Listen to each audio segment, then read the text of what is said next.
It's 900 hours Central Africa time on this Tuesday, the 21st of March, 2017. You know what day it is? It's Human Rights Day. Jumbo Africa. And a very warm welcome to the first hour here in the newsroom. I'm Elvis Preslin. And I'm Kendall Makamate. Now, we will be with you until 12 o'clock today. Now, today the focus is on this day, 47 years ago, where the apartheid police opened fire on the crowd, killing 69 people in Sharpeville.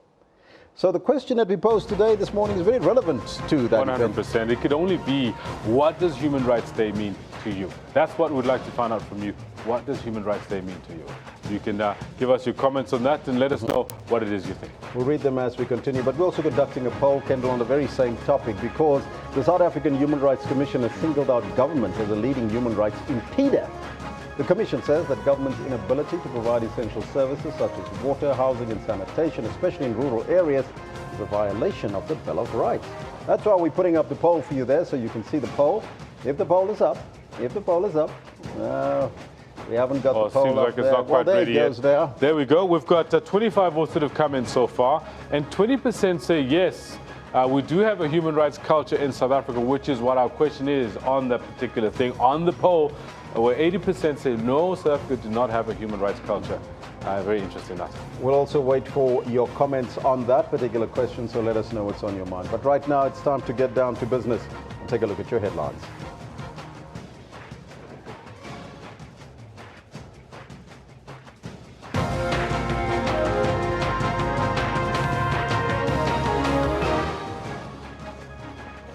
Africa celebrates Human Rights Day today, with government dedicating the day to the late black consciousness leader Steve Bantu Biko. The Organization Undoing Tax Abuse insists that e-tolls are still unlawful despite a court judgment enabling SANRAL to take action against motorists and companies who default on e-toll payments. And the former Department of Social Development's Director General Zane Dango says he suspects foul play after assailants invaded his house and intimidated his children. Now, those are some of your headlines, but before we get to the news, let's find out from Kendall first about sports news, and then we'll take us through the news. Elvis, thank you very much on this very interesting day in South Africa's history. Now, this is what we've got coming up for you in sports this morning. Good morning. FIFA handed a lifetime ban to Ghanaian referee Joseph Lamptey after finding him guilty of unlawfully influencing the results of Bafana Bafana's 2-1 World Cup qualifying win over Senegal. And tragedy strikes at the 2017 African Track Cycling Championships in Durban as a 22-year-old Egyptian cyclist, Islam Nathrazaki, collapses and dies during a race. Definitely the goal for me is to start the season in a good way, get the results early on and continue from there. Nico Rosberg's replacement at Mercedes, Valtteri Bottas, is planning to give teammate Lewis Hamilton a run for his money and hopefully get a win in Australia. That is what we'll be bringing to you, should we be crossing to the sports later on. In the meantime, let's bring you some of the news topping our headlines today. King Williamstown in the Eastern Cape is ready for the National Human Rights Day commemoration, which will be addressed by President Jacob Zuma. It will be held at the Victoria Sports Ground, a venue of special historical significance. This is where the funeral service of the late anti-apartheid activist and black consciousness movement leader Steve Bantu Biko was held 40 years ago. This celebration will recognize Biko's contribution to the struggle. The final resting place of one of the country's national heroes, an ardent fighter against racial oppression and all the human rights violations attached to it. This is expected to be President Jacob Zuma's first stop on his arrival in this town, to pay respect and lay wreaths at Biko's grave, before addressing the masses at Victoria Sports Ground, a venue for Biko's funeral service 40 years ago. It is linked to the contemporary politics. It is linked to the narrative of the national struggle. It is also linked to the legacy, to the life and times of Steve Biko. It is also linked to the last days of Steve Biko, you know. So really, why you cannot link it to human rights? Why you cannot? As was the case during Biko's funeral, the venue is expected to be filled to capacity. However, one disturbing factor in national events of this nature, day of reconciliation, or Human Rights Day, as is the case today, is the lack of racial representation in the stands among those who come to observe these important days. But government says it's not due to lack of trying to reach out to everyone. The Arts and Culture Department says transport arrangements are made for every ward. We need them. If we're talking reconciliation, you cannot reconcile without respecting human rights. And when we see the acts of racism showing its ugly heads, it says that there are certain people who have not as yet accepted that we are all South Africans and therefore we must live in peace and harmony. Steve Bantu Biko, a towering figure in national politics in the 60s and 70s, and a thorn to the apartheid regime despite his young age. 40 years after his passing, his legacy lives on. His man-sized statue stands tall in front of the East London City Hall. Unati Pingwase, SABC News, Eastern Cape. Meanwhile, SABC News spoke to Arts and Culture Minister Nkosinathi Mthethwa on this year's theme and government's choice to honor Steve Biko and his role in fighting for human rights. Human Rights Day 2017 is very significant on two grounds today, as we both celebrate and commemorate. We commemorate the fact that we come from a past, a very dark past, and we celebrate the fact that South Africa today is a human rights cultured nation.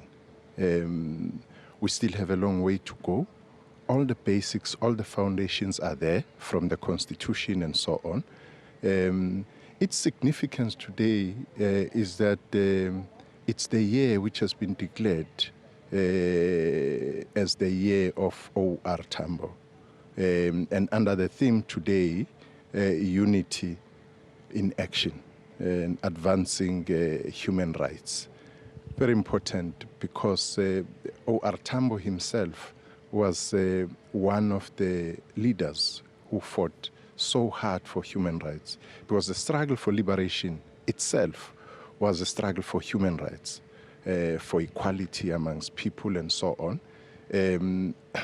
At the same time, we are here in Eastern Cape, in King Williamstown, particularly Ginsberg, where one of the martyrs of the struggle, Stephen Bantu Biko, was born.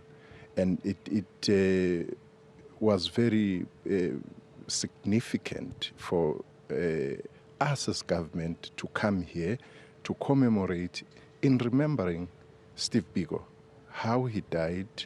The violation, the gross violation of human rights has to be highlighted. It is also a day where, as you said, in Sharpeville, they are commemorating this day, this fateful day where people were mowed down, unarmed by the apartheid state, sponsored and directed by the state itself. So therefore, it's quite important that all of us as South Africans, as we move forward with the institutions supporting our democracy, like Human Rights Commission and so on, we should not forget where we come from. As we map the way forward, it's important that we keep our eye on the ball in moving society forward. You've mentioned an important issue, Minister, of Sharpeville. Of course, we know that about 69 people lost their lives and over 108 were also injured. The people from Sharpeville, abantu base Sharpeville Bati, the day should be named after Sharpeville because that is actually where the day comes from. People were murdered, brutally so. Mm. Well, you would know that has been the situation since the day was pronounced as Human Rights Day. What we need to say is that the people of Sharpeville were not fighting for a Bantustan called Sharpeville. Whatever contribution they were making against the violations of human rights, like any other people elsewhere in the world, not only on the 21st of March, but throughout the history of liberation, they were fighting for a South Africa, a free South Africa, a South Africa which respect human rights. So therefore, they should take it in their honor that their contribution was the contribution for the whole of South Africa. Hence, the day itself is a national day. You would have imagined that you have a provincial, a regional or local day. It can't be. It's a national day because it has international significance. So therefore, people of Sharpeville should find solace to the fact that their contribution did not go unnoticed. Now, for more on today's commemorations and celebrations, we now cross live to our reporters Aldrin Sampier and Lerato Tipa, who are at King Williamstown in the Eastern Cape, where President Jacob Zuma will be delivering a keynote address. Good morning, Aldrin and Lerato.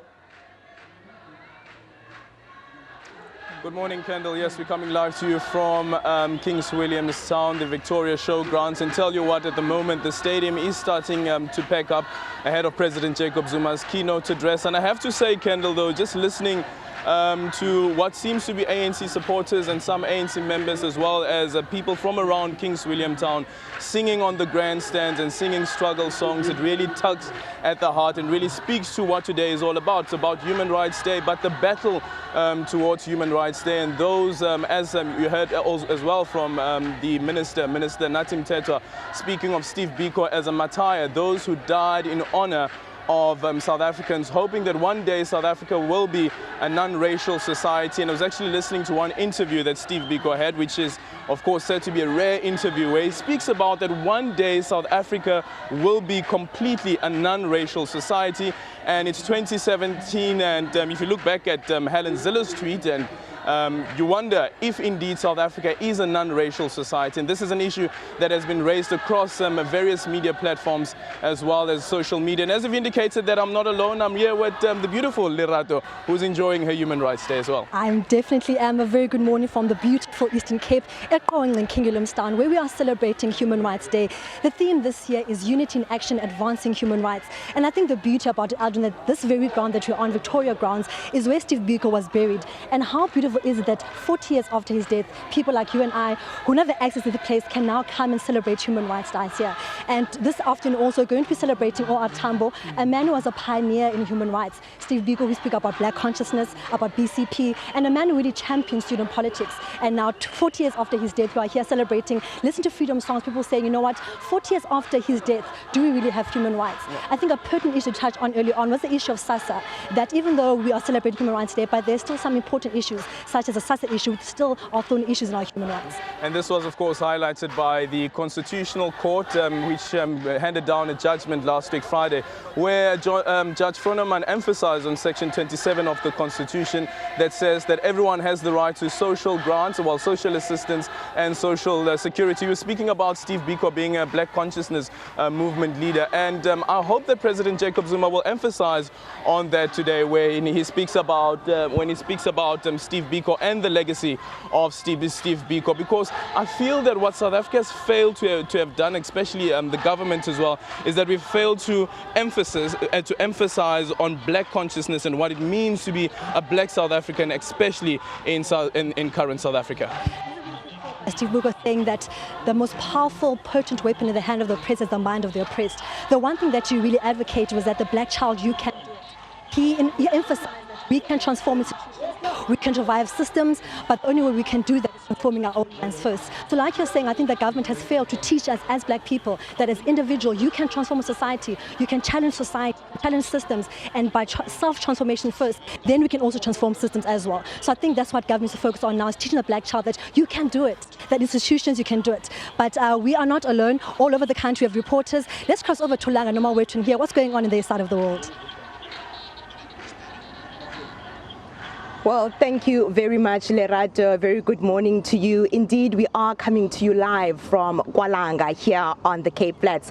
Now, this is a very special and memorable place when it comes to talking about human rights. You'll remember that in 1960, upon hearing what had happened in Sharpeville, people started gathering here, mostly PAC members, and they'd proposed to march to nearby police stations, saying no to the pass laws. Now, at least 3 people died on that day, and more than 20 other people were actually injured, saying no to pass laws. Now, I think the things that we need to talk about now in 2017 is to find out what has happened since then. Have people really moved on, and are people living lives that they wanted to live since then? But to tell us more what's going to happen here in Langa, we're now joined by the PAC member, Mr. Kenny Bafo. Thank you so much for joining us. Just tell us more what's going to take place here in Langa today. Good morning, Namawetu. As it's always the case, we normally gather at D-flat in Langa, and from there we proceed to the Biko Memorial Square, and that's where we do our prayers. Then from there we proceed to the graveyard. As we have stated earlier on, that there is a mass grave there at Langa Cemetery, where 3 people were buried in one grave, and we normally go there to pass our revolutionary greetings and to say that we haven't forgotten about them. And then from there we'll move to Johnson Gwavela Hall. That's where the PAC president will be giving an official address regarding the commemoration. And then from there we'll then proceed back to the Biko Memorial Square, where the president will lay the wreath. Now, when we talk about 1960, when we talk about the past laws, the PAC is very significant. It's done a lot of work. We have seen some challenges within the PAC here in the Western Cape. Last year, you had 2 different sort of commemorations when it comes to Human Rights Day. Today, you will be coming together as one. Since last year, we have been engaging one another to say that what is it that we can do together as a party, or as party members, and really reflecting on what happened in 1960 and the price that people had to pay for us to be here. As leadership in the Western Cape, we then decided to say, let's put our egos and personal issues aside and just be under one roof, under one leadership, speaking one voice. So today it's not only historical, but it's a significant step forward in terms of uniting the party. Rightfully, as you have stated, that we as a PAC are now one. There are no longer parallel structures. There's only one leadership at provincial level. There's only one leadership at a national level. So it's a historical day. We are happy as PAC members that finally the issue of unity is materializing for the party. Now, you spoke earlier and you said that a lot of people would be here, including student bodies such as PASMA, people from the different universities. When we look at the issues that we're dealing with now in 2017, we see issues such as fees must fall. How are you as leaders within the PAC assisting these students in ensuring that they too are actually heard? When PASMA was formed in 1997, after the demarcation from PASO, as their motto, they stated that one must strive for a socialist education, meaning that what we see now, the call for the Afrocentricity and the decolonization of tertiary education, is basically what PASMA was formed for in 1997. So as PAC, we in a way very much supportive, and us coming together is to ensure that we don't spend much energy fighting amongst each other, but we spend all the energies for the cause that PASMA stands for. And also we'll be making a call in the near future, not only for the decolonization of the education system, but also as a PAC, we'll be making a call for the decolonization of this constitution, because it does not really speak to us as PAC, it does not really speak to the land question. So we need to ensure that even the constitution, which is well received internationally, we need to ensure that it speaks to the African issues. We need to ensure that it addresses the issues that confront the African masses on the ground. Now also, Kenny, you have different venues that you'll be visiting here in Langa this morning. We don't see a lot of people here today, and I think that's the one thing that comes to the fore when people think of the PAC. You know, very good ideologies, but not a lot of numbers. What are we likely to see here in terms of numbers today? Well, there's quality and there's quantity, right? As PAC, we value quality more than quantity. And of course, we are not like the governing party whereby they just bus people, rent a crowd. There is a lot of people that are still coming. We're expecting about 17 buses to come through. Of course, some of them are delayed, but we'll be starting shortly. But in terms of the program, we'll start at D block, where the initial gathering was in 1960, and then from there we'll move to Sobukwe Square, then to the graveyard, and the president will be addressing us, giving us a form of a SONA, state of PAC, and also looking at what is happening in Azania through the lenses of the PAC. We understand the state capture report, we understand the Gupta Gate, the SASA issue. There's quite a number of issues in which the president will be addressing. We just had the convention where they were trying to sort issues. And, you know, the convention itself was called by a former PAC deputy president, Chief Justice Dikgang Moseneke. So we have PAC people, former PAC people, claiming the space one way or the other. So 2017 is looking forward, is looking great. And as a party, I think what the president will be delivering, I think we're looking forward to his speech as well. Thank you very much for your time. Well, that was the chairman of the PAC here in the Western Cape province, Mr. Kenny Bafo, just giving us an overview of what is going to take place here in terms of the Human Rights Day commemoration. So we'll be crossing to you now. Every now and again, just to give you a sense of what's happening on the ground here in Kwalanga. But for now, we cross to my colleague in Sharpeville, Gillian Pillay. Thank you so much. Yes, as you said, we are in Sharpeville, also commemorating Human Rights Day celebrations. We were here from early this morning, and there was a host of celebrations that's already taken place. A wreath-laying ceremony that took place at the Pilindaba Cemetery, and we're now here at the memorial site where the formal leg of wreath-laying with relatives are expected to take place. We are inside the memorial site. If I can just ask my cameraman just to give you a sense of, there are 69 pillars here representing the fallen people who marched against the past laws some 57 years ago. Earlier we spoke to the United Nations Information Center's Zenat Abdul, and she spoke to us about the UN's role in commemorating celebrations here. Thanks for joining us again, Zenat. Let us just talk about things like xenophobic attacks, gender-based violence on a day like today, and the programs launched by the United Nations.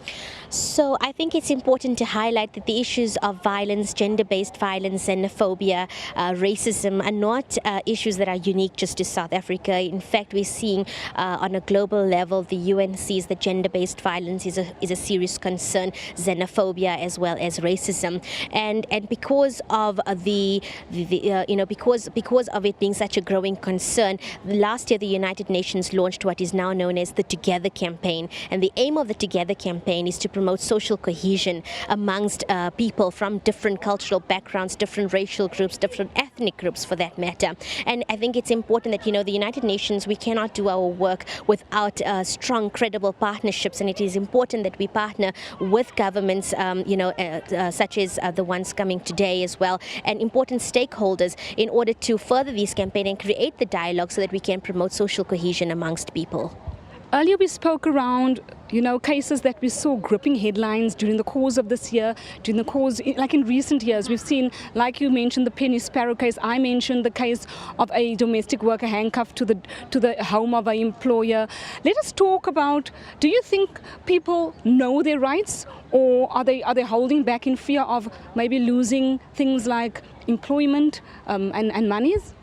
I think that, if you go to any government institution nowadays or any place of work, you do see the Employment Equity Act and the leaflets and the pamphlets that are out there. And I think there is definitely more people that are aware of their rights. I don't think it's so much that people don't know what their rights are, but I think that there is the situation or the issue of economic freedom. And I think that for as long as people, don't have economic freedom, they may not be able to exercise their rights. And that is probably what we're seeing in some of the cases that you've mentioned. I mean, we cannot broadly generalize and say that every situation that occurs is about racism or so on, but what we're trying to say is there needs to be an investigation, and people need to see, people need to investigate, or we need to investigate, what is the underlying cause for concern. But I think that what happens is that, unfortunately, let's take maybe domestic workers or people in so-called unskilled labor.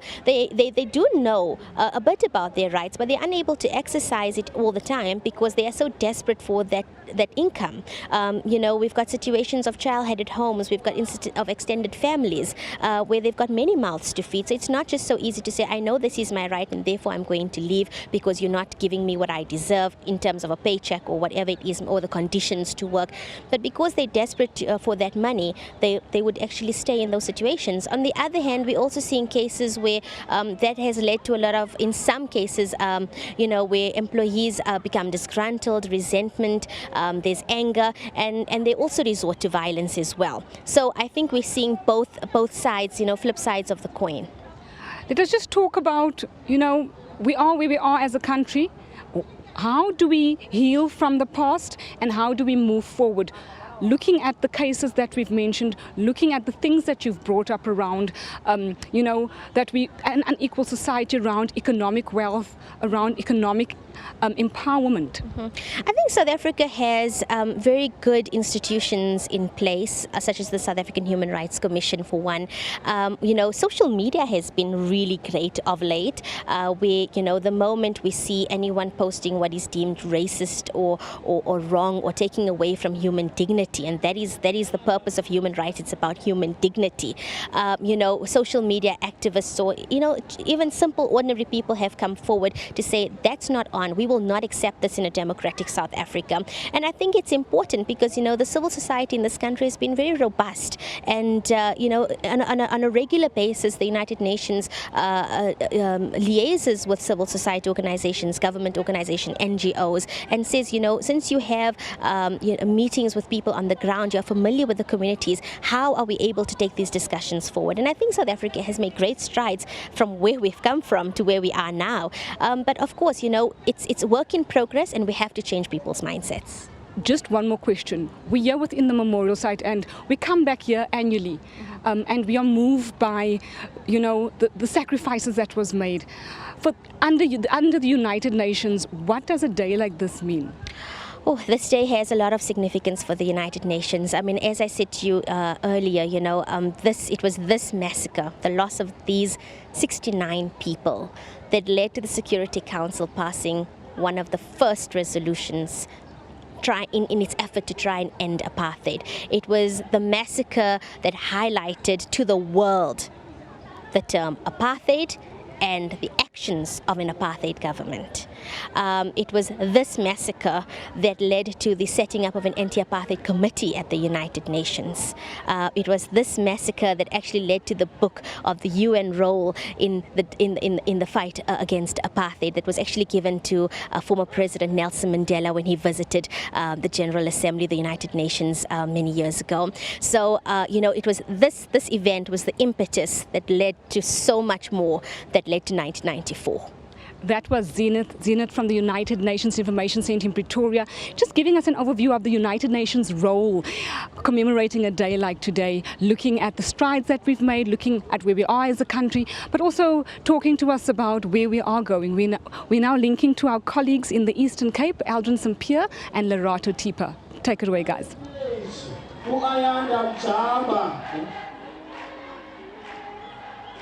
Well, a very good morning. We are still broadcasting live from Victoria Grounds in King Williamstown. Behind us are people chanting freedom songs.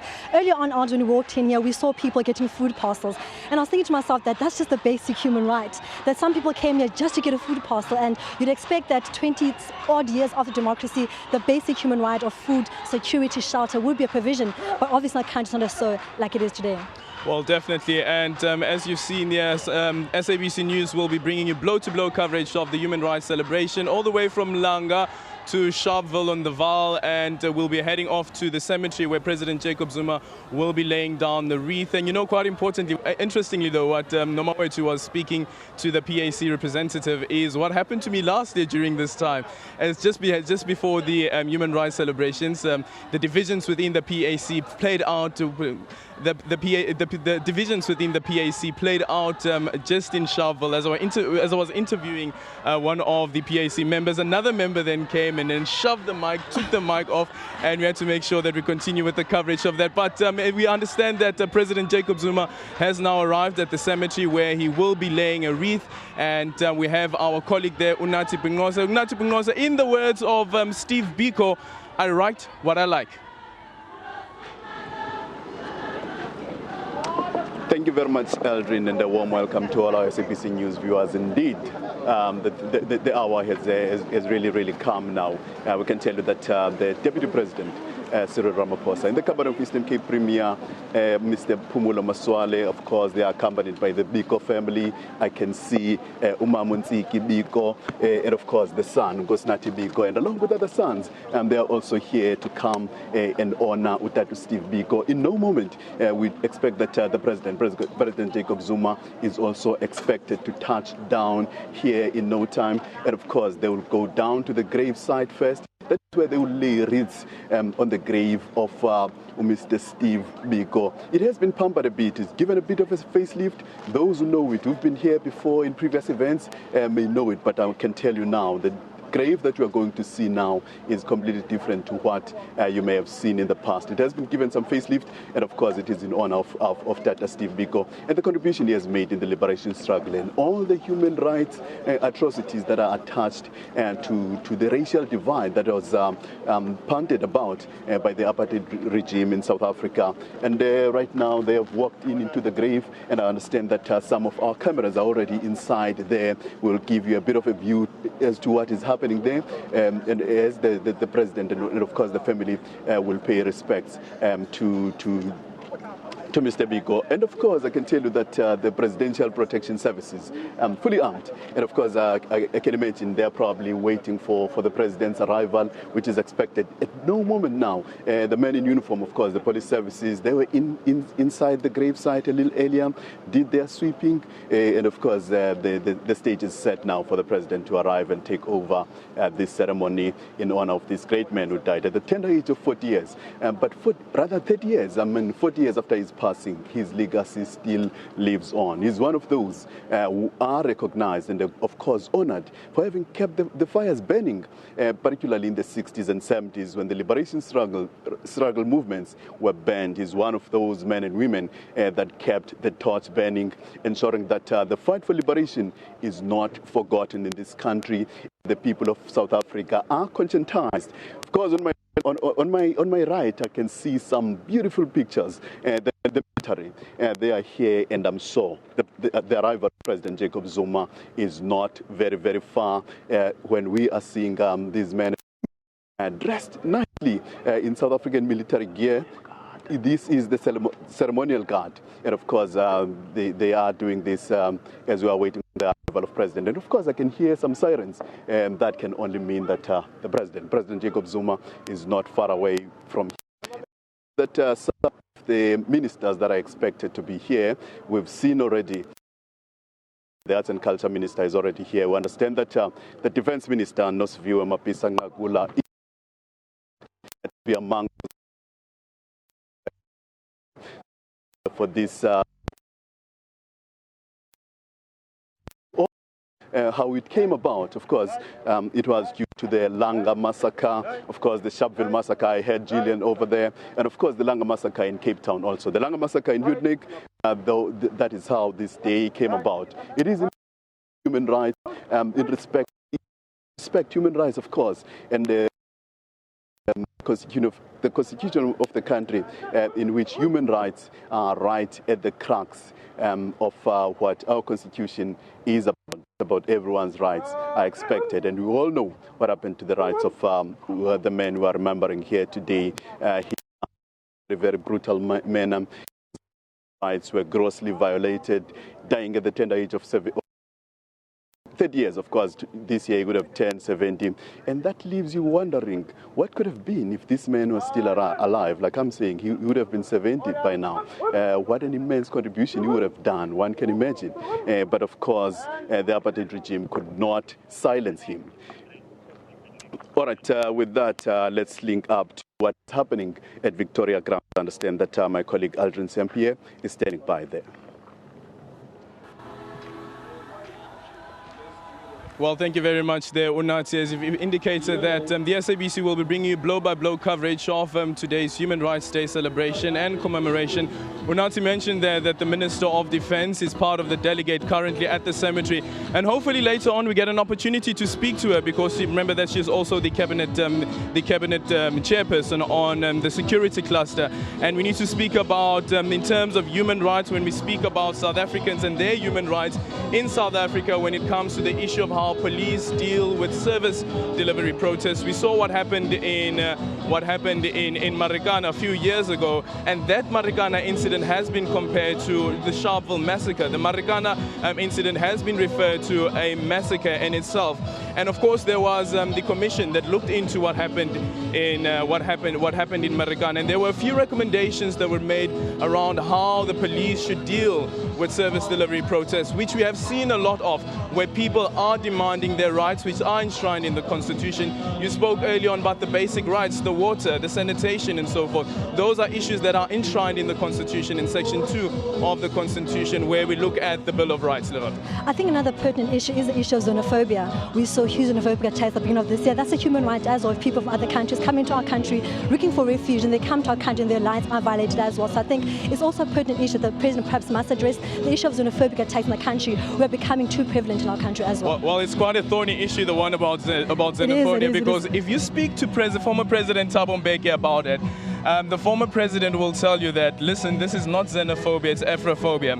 He was speaking at the African peer review mechanism about this, and he said that, listen, this is not xenophobia, it is Afrophobia. He said he's going to meet with the various ambassadors around this issue, whether it is xenophobia or Afrophobia. And my issue around it, Lerato, has been that even if you look at what's currently happening, whether it is Afrophobia, whether it's xenophobia, there is a problem amongst South Africans, amongst the locals, as well as foreign nationals. So we have to find how do we breach that gap in terms of the tension that's currently taking place. That's so true, man, Aldrin. Well, we are actually here to speak to the people as well. So if you look behind us, there are scorches of people coming to celebrate Human Rights Day, and I think we're here to celebrate them as well, Aldrin. So I think the only right thing is to go out there, go deep inside the people, ask them what their issues are, what they want the president to address, and then we're going to find exactly what the issues in the Eastern Cape are. So I think it's a wrap from us. It's back to studio.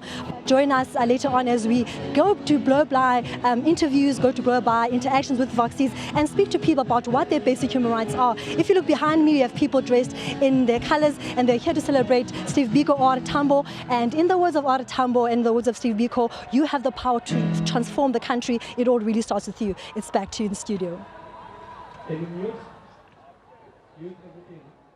Thank you very much there to Lerato Tipe and Aldrin Sampier, giving us anchoring a wrap of celebrations and commemorations of Human Rights Day around the nation. You'll notice that there's a celebratory mood around the country, but a few things did stand out.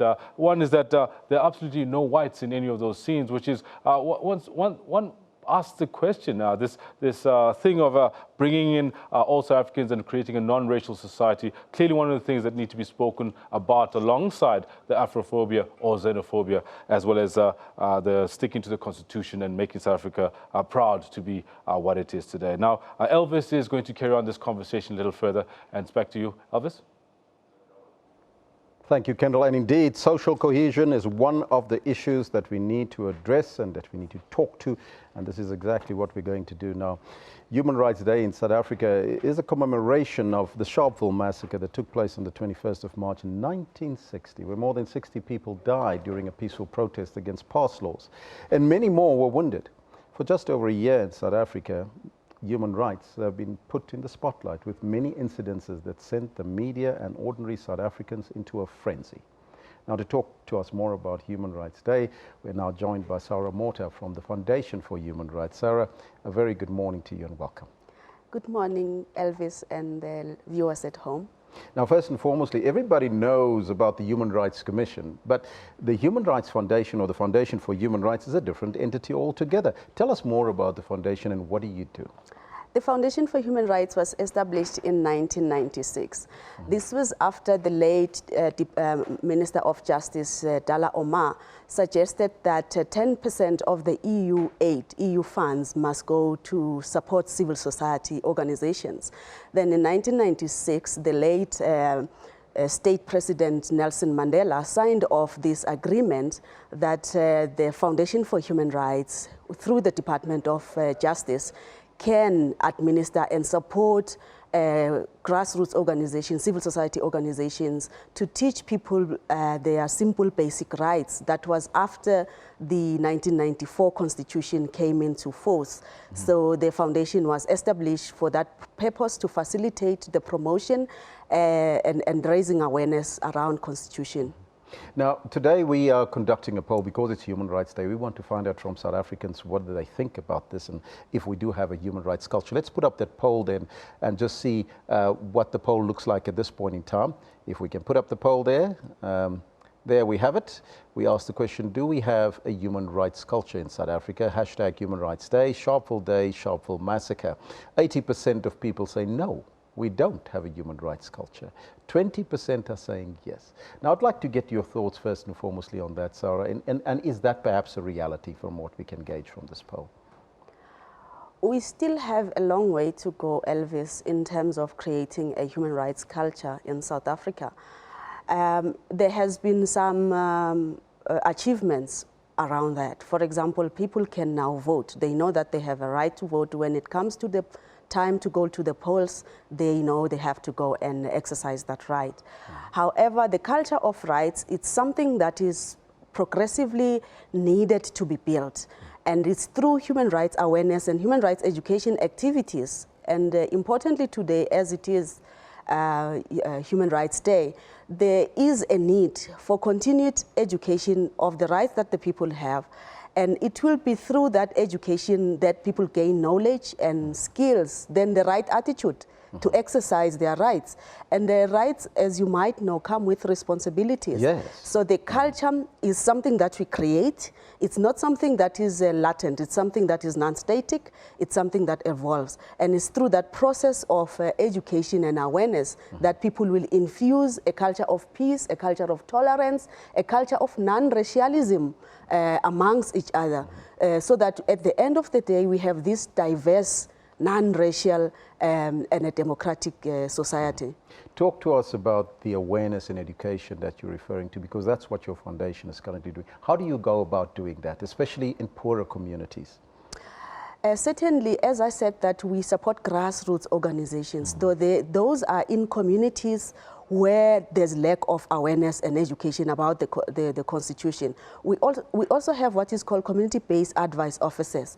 They are located across all the 9 provinces, and their main role is to raise awareness, to educate, but also to provide information about where should people, ordinary people who are diverse in their ethnicity, in their languages, can access justice. So they also provide referral information. And in fact, some of the cases which were supposed to go through the normal justice system, they get resolved at the community-based advice offices. And in total, we have about 500 organizations in different communities that the foundation is supporting to implement or to raise awareness about the Constitution. How's the response been so far? You've been for a long time now in working with communities. How's the response from the communities in relation to the awareness that they receive and the education with regards to the Constitution? The feedback that we often receive has been positive. When people are aware of their rights, they then are able to be their own agents to transform their life, to change their lives. They are then able to take action to protect and defend other people's rights. So quite often the response has been positive, and the need is enormous. So there's more need for awareness. Each time you evaluate a session or an engagement, you find that people say, come replicate this same dialogue or same intervention in another area. Now, my guest this morning is Sarah Mota from the Foundation for Human Rights. We're going to continue this discussion, and you have to stay with us. Very interesting work that they're doing, fantastic work in order to get people to know about their rights, their human rights. But right now, Zimbabwean President Robert Mugabe says that African leaders are not united and can achieve more if they can come together with a common purpose. Mugabe was speaking at the launch of the African Economic Platform, where various African leaders, business people, as well as delegates have convened. The conference is aimed at finding ways to drive the African economy. Our foreign and acting political editor, Sophie Mokoena, is in Mauritius, and she now joins us to tell us more on what we can expect on the day of day two, rather, of the conference. A very good morning to you, Sophie, and welcome. Good morning, Elvis. Yes, indeed, we are here in Mauritius where African leaders and business have gathered to discuss a common ground to ensure that there is development on the continent. Fortunately, with me, I have the COO of the AU Foundation, Mr. Dumisani Mgadi, the organizers of this important forum, to talk to us about day one and day two. Good morning, Mr. Mgadi. Yesterday, a gathering started, and can you perhaps tell us the purpose of this platform? Well, first and foremost, the African Union Foundation's mandate is to interact with the private sector, African private sector in particular. So yesterday, when it started very well, a lot of African leaders came. Business leaders came across the continent from Nigeria, Egypt, Kenya, South Africa, and to deliberate on issues on boosting intra-African trade and industrializing the continent. And today the issues, the emphasis is on skills. How do we make sure that the skills that we produce as a continent meet the requirements of the African private sector?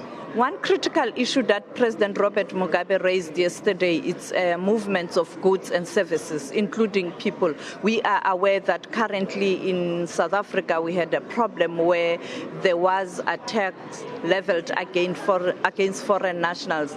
And to ensure that as a continent we understand that if you have foreign nationals, particularly from the continent, they are there to enhance our skills, but also to contribute to the economy of the respective countries that are hosting the different people from different continents. How do we deal with that to ensure that this does not affect the relations, particularly at the level where you have to conduct trade? Most importantly is that we need to come up with frameworks where it becomes easy for people to walk into a country and be able to leave the country easily and with the hope and clear that they will be able to come back. Now, when we have restrictive policies where a person comes in and realizes clearly that once I leave this country, it's going to be extremely difficult to come back. For instance, if people are able to walk in and out, we can see, for instance, in South Africa in particular, when we remove visas with our neighbors, especially Mozambique, people thought a lot of Mozambicans will come and live in South Africa, and it didn't happen. What is happening, Mozambicans come to South Africa, buy goods in South Africa, go sell in Mozambique. They know they'll be able to come back tomorrow. So people are not staying in one particular place. So for instance, now we need to open our borders. The African Union moved very much to issue of making sure people and goods are able to move. Last year, as you may know, that the African passport was launched. And now the discussion is to extend the African passport to business people as well, so that they can be able to move without restriction. And finally, business raised concerns around conducive climate to do business on the continent.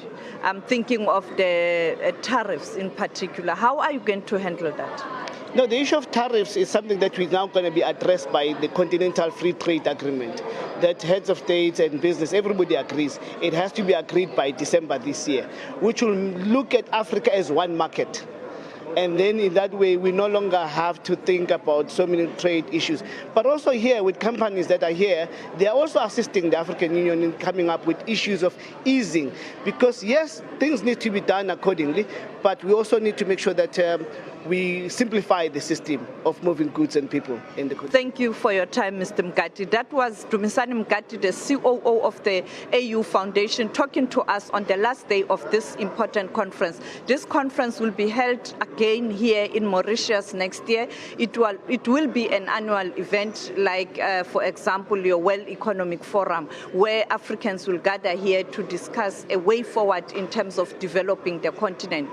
Back to you, Elvis, in Johannesburg. Thank you, Sophie Mokoena. That's our foreign and acting political editor, Sophie Mokoena, joining us from Port Louis in Mauritius. Lovely day out there. Let's now take a look at what's happening on social media. And we start off with hashtag Human Rights Day. The main event is taking place in the Eastern Cape, as you saw some of our reporters there in King Williamstown, where President Jacob Zuma is set to make a keynote address. But let's remember why we commemorate this day. In 1960, a tragic incident occurred, the Sharpeville Massacre, where around 69 people died fighting for their human rights. There you see the pictures there coming out of Sharpeville 1960. Then, I Am Constitution put together the short clip of our youth. Let's take a look.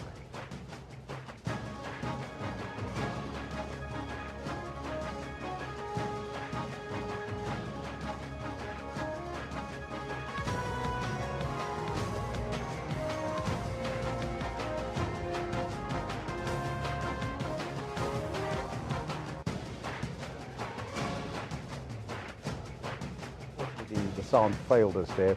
And if you're keen to learn more about your history today, entrance to all Johannesburg museums are free. So you can go in there and take a look absolutely for free. I wonder about the Apartheid Museum because they normally charge. So if you can get there, get in there. There's a lot of speculation around the OR Tambo High suspects that were arrested. But one particular suspect caught the interest of the nation at the weekend when it was alleged, and I emphasize alleged, that he bought a 5 million rand Lamborghini, which led to his arrest. However, the image that is circulating is likely fake news because it is the wrong house or the wrong person in the photo. It looks like that was the policeman that took the picture, and it's also too old to be the correct photo. So be careful what you read and what you see, especially in social media. And then a miraculous story is coming out of South Sudan. A passenger plane crash-landed in Wau, and part of the craft went up in flames. But all 49 passengers and the crew survived. Hashtag South Sudan plane crash day. You see it there on your screen. Now, as you know, we are conducting a poll today. And in fact, we're first asking you the question. And of course, we're asking you, what does Human Rights Day mean to you? That's the question that we pose to you. Let's take a look at some of the comments coming through and what you have to say about this. This one coming from Mokay says, human rights means I have to be treated with respect and we may live in peace and harmony. So says Mokay. This one from Temba says, Newsroom, it means the dignity of a person. It means protecting individual rights, protecting people from other discrimination that prohibits their rights. That's from Temba Slaki Shabangu. Monwabisi says, to me, it means we must respect people that fought so hard for this country and love one another, black or white. Well, there you have it. These are some of your comments. Keep them coming and we'll read them as we continue on our Twitter handle at SABC Newsroom, as well as on our Facebook page. It's a lovely prayer. Asithandaze Thixo waphakade ugcine yonke imiphefumulo ebomini. Siyakukhunga kuba uthobe ekerikeni yakho yonke eseparadise nalapha emhlabeni imitha iqaqambileyo yokukhanya kwakho nentuthuzelo yasezulwini. Sincedise silandele umzekelo olungileyo wabo bakuthandileyo bakukhonza apha besekuphumuleni ngoku. Sithi kunye nabo ekupheleni singene kwinzaliseko yovuyo lwakho olungaphele ndawo. ngoYesu Kristu inkosi yethu. Amen, amen.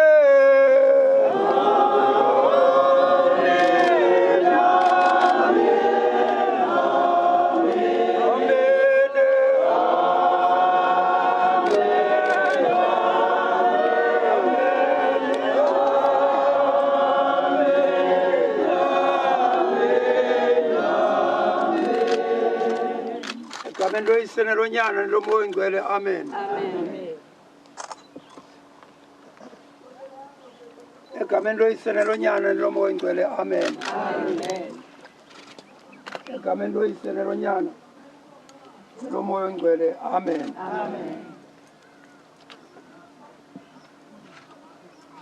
Sikholwa nje kuba uSteve uphumule kuKristu evuya ebudlelwaneni babangcwele. Siyakucela bawusezulwini sikelela elitye elimisiweyo lasisikhumbuzo sakhe. Amen, amen. Amen.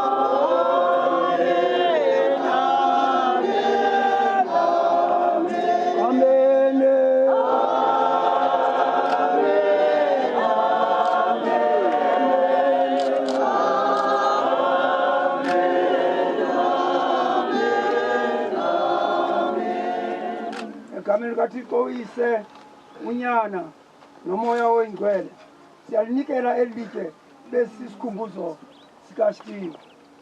Amen, amen.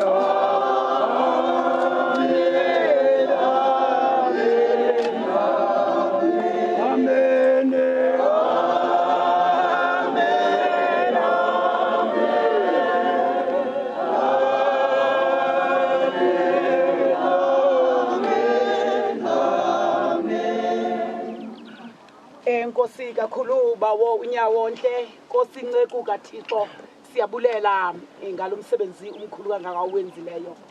Xa sizawubiza ilungu lefamily ubhuti Samora kubalekile into yoba mandichaze president into yoba elilitye alimanga lodwa kuba ibinkokheli yabantu ukho amanye amangcwaba asiwafakanga slab wonke kuba ezinye izizalwane asikwazanga kuzifumana. In our culture and tradition, you cannot touch and finish the grave site of another member of another family when you have not touched base with that family. But as a matter of fact, the Department of Arts and Culture felt that it is very much important that this site must all be refurbished, not only this grave site, Katata Steve. That is why you see him surrounded by his own people, the people that he lived amongst, the people that he fought for. Thank you very much for that.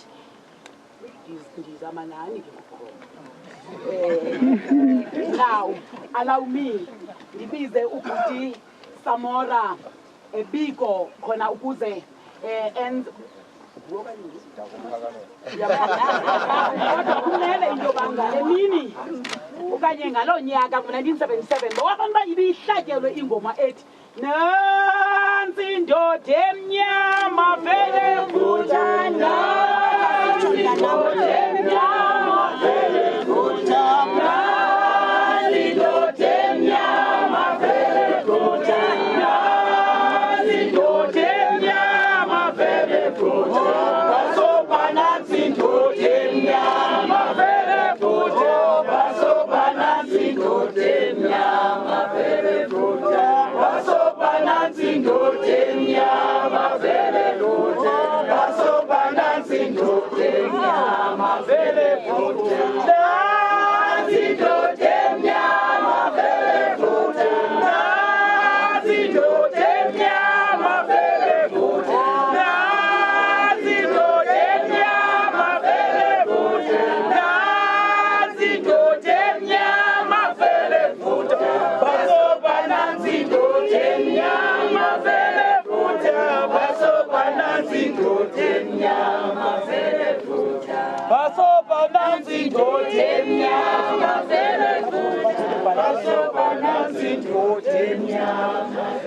Ndinikele kuwe ke Nkosi nathi Biko uphakamela uBhuti Samora Biko kumele uphakamela lokho wena over to you Kamela.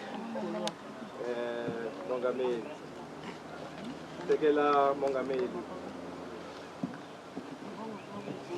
Premier MECs ministers nazo zonke indwendwe zethu ezikhoyo ezibalulekileyo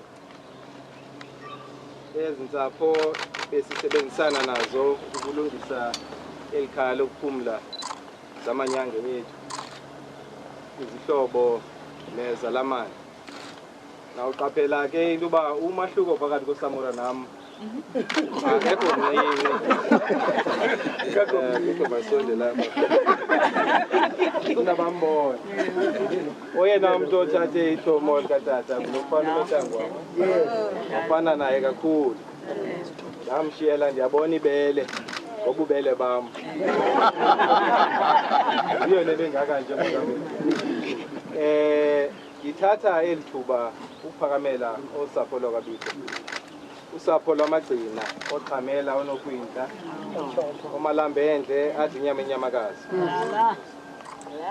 ndikwaphakamela ikhaya lakwaDuna ikhaya lamacethe Bhukumo Chizama ikhaya ke likamama ongumakhulu apha kuthi ongumama ozala utata osizalayo Ndikwana njalo ukuphakamela ezinye iintsapho ebesebenzisana nazo apha njengoba echazile uMEC usapho lwakwamama lulapha nolwakwampondo lulapha. Ngokwesiko lesixhosa lesintu malibeke olo hlobo. Abantu abalele amathongo abasuke kubone nje kume phezu kwabo. Kufuneka sichazile kubo ukuba kunjani na kungani na kuba sibe silapha namhlanje. Yiyo le nto ke ndiphakanyiswe zezi ntsapho. That's King William's Town, the Eastern Cape. As you see, lots of people coming through for the commemoration today as they stream through the gates into the venue there as the commemoration continue today in King William's Town. With the President will probably speak a little bit later. A number of guests lined up there at the moment. The President is at the graveside, waiting, in fact, for the unveiling of Steve Biko and there you can see lots and lots of people coming through, and we'll keep you updated on the progress of this. Let's go back to the graveside. Ukwenza imfanelo zasemakhaya. Kunjalo ke nibona umongameli apha ehangwe ngamahlakani yakhe asebuhulumenteni, ehangwe ngabahlali nendwendwe ngokunjalo. Siyanqenqeza ke ngokuba ke sike saningcolela kodwa ke besenza okuhle besingagqibi. Mongameli masibulele kokwesibini usihambe lapha ekhaya. Okokuqala besivula isenta wasenzela imbeko yokusivulela elokhaya. Uyabuya namhlanje uyabona umsebenzi usenziwa kwali nangezolo. Ndithe izolo xa bendithetha phaya esenta ndakhumbuza abemi boMzantsi Afrika into yoba le mini ikwayimini ekufika sikhumbule ngayo uRobert Sobukwe. Ogalelo lakhe silaziyo ngokwembali yalapha eMzantsi. Asimlibelanga ke sime apha nje. Ndithe mongameli ngo-1974 wehle wazokuthwapha eqolo wadibana notata. Utata ke belityenjana kodwa ke namhlanje ngena 70 years bedibana bexoxa umba wokubambana ngezandla kwemibutho ukuze sifumane inkululeko yethu. Bayigqiba ke abo babonisana. Kwasuka ngo-1974 ukuya phaa ngo-1977 kwakho inzame phakathi kweofisi kabawo kunye nekabawo Oliver Tambo naye simkhumbulayo njengoba nikhona nje phakathi kwethu. Bezawuxoxa ke umcimbi mnye wokubambisana. Ndicinga uba ke mongameli xa ngaba emncinci njalo ubantu Biko umnqweno wakhe wayekukudibanisa abantu boMzantsi Afrika. Le indawo mayibe siseko sokudibana kwabantu boMzantsi. Ibe indawo esikhumbuzayo into yoba ngalo lonke ixesha nokuba sesinyathela noobhontsi sikwempana ukhona umsebenzi mninzi ofuneka wenziwe. Lo msebenzi ke usezandleni zakho namahlakani akho. Kodwa ke ngokwemfundiso zikabawo usezandleni zomntu wonke ozaziyo olwaziyo ulwamvila lwengcinezelo. Siyabulela ke ngalo elithuba lokunamkela sisithi nangamso nenze njalo nakumanye amakhaya. Inkosi. Masibulele kuwe Xhamela, inkosi nokwindla, inkosi Tyhopho. The year of OR Tambo, unity in action in advancing human rights. This is exactly what Uputi Nkosinathi was talking about. Kufika ixesha lento yoba ndinikezele umkhosi wezwe lakowethu kuba umongameli wesizwe, abantu bosapho, umama uNtsiki esithi kuye sisintsiki naxa engumama kodwa hlala sithi sisintsiki ngenxa yobubele bakhe bezawuthi bekhokhelwe ngamajonila wawo lapha ekhaya kubekwe intyatyambo izityambo zokukhumbula nokunika iwonga kulo ungasekhoyo. Andithi ngaqiniseka ke noba kuyaculwa na xa kusenziwa le. Ndifuna uba ne-order apha kum ke ndixelelwe into yoba ndingacula. Akuculwa. Nikezela ke kuni ke into yoba kwavakala nje utension ke ngoku.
Kakhulu umongameli ngomsebenzi omkhulu kangaka ukusondela kule ndawo ingcwele yokukhumbula emva kweminyaka engamashumi ngale mini yamalungelo oluntu kanti awakhe amalungelo anyashwa. Thank you very much, President, for presiding over this session, especially that we are remembering this gallant fighter of our people whose rights were violated 40 years ago. Thank you very much, President.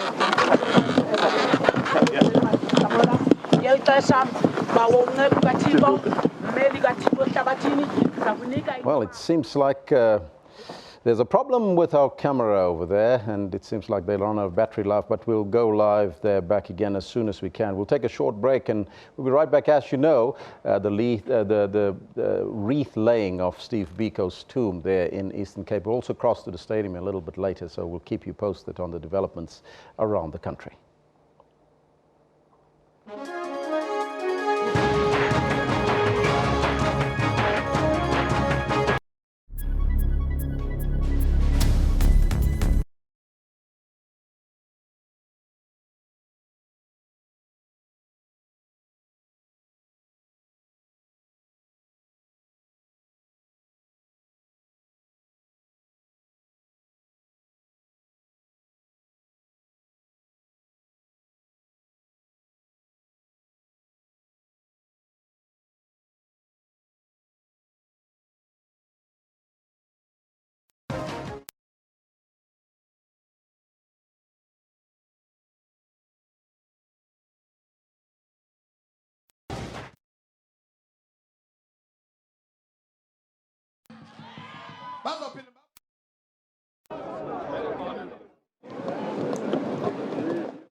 Police Choir. Thank you, thank you.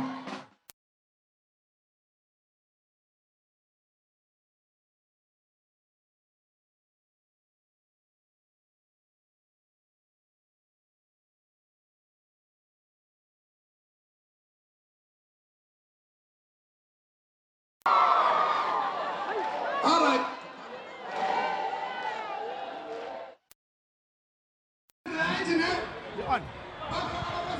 Yeah, Bafana. Yes, yeah.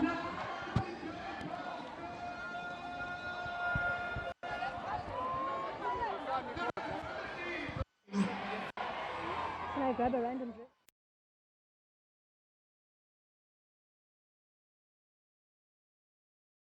Seen the project from 2009 when the first sorting happened to see it today being completed. Indeed, this is going to be our benchmark going forward. It's just been incredible.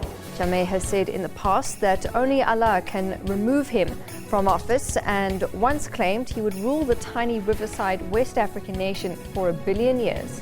We are going to win this election. Even if we avoid a downgrade, we're still hovering very dangerously close to junk, and that'll of course affect markets next year. Our markets are actually already punishing us for a downgrade that may or may not come. Woods made a blistering start but eventually slumped to a 1 over par 73 and is 9 shots behind the leader and his compatriot JB Holmes. You know, I just made some really, if you look at it, some really silly mistakes. Mistakes I don't normally make, but I hadn't played in a while, and you know, unfortunately I made those mistakes. I can clean that up.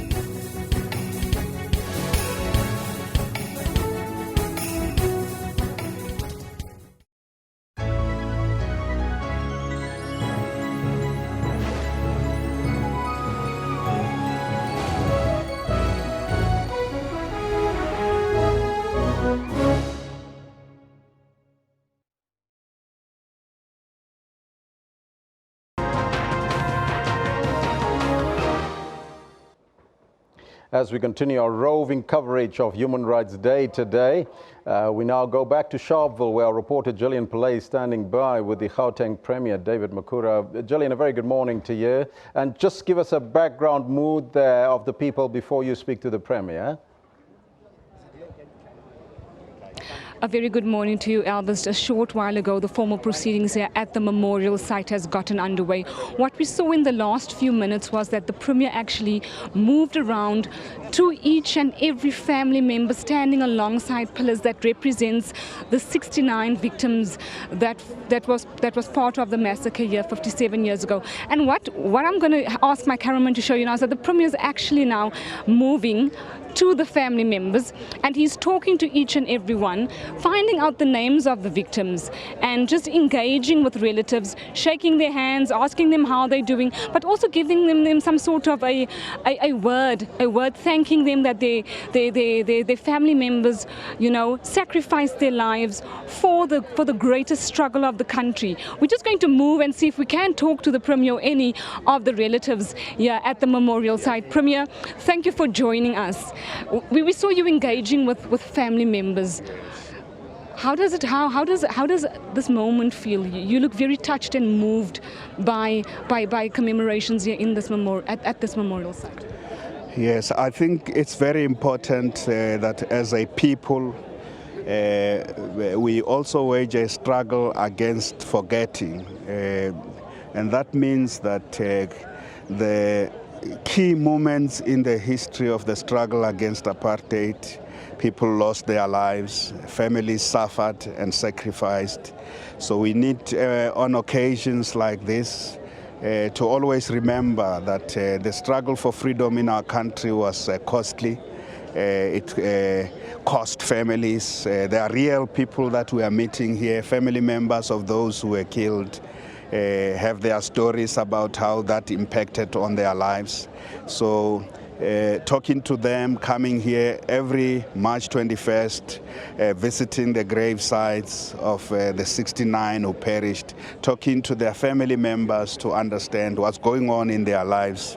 It's important for us to have a reference point as a people, to also see what's happening today in our country, the progress and the problems we may be facing in context and in perspective, to understand as leaders and those of us charged with the responsibility to improve the quality of life. We must always understand that this work we do in the context of those who suffered and sacrificed, and we must always do so in the best of our ability, with the best commitment to understand that we are where we are as a country today because people literally fought for a country that should be a democracy, that should be free, but a country where everyone should enjoy some decent livelihood.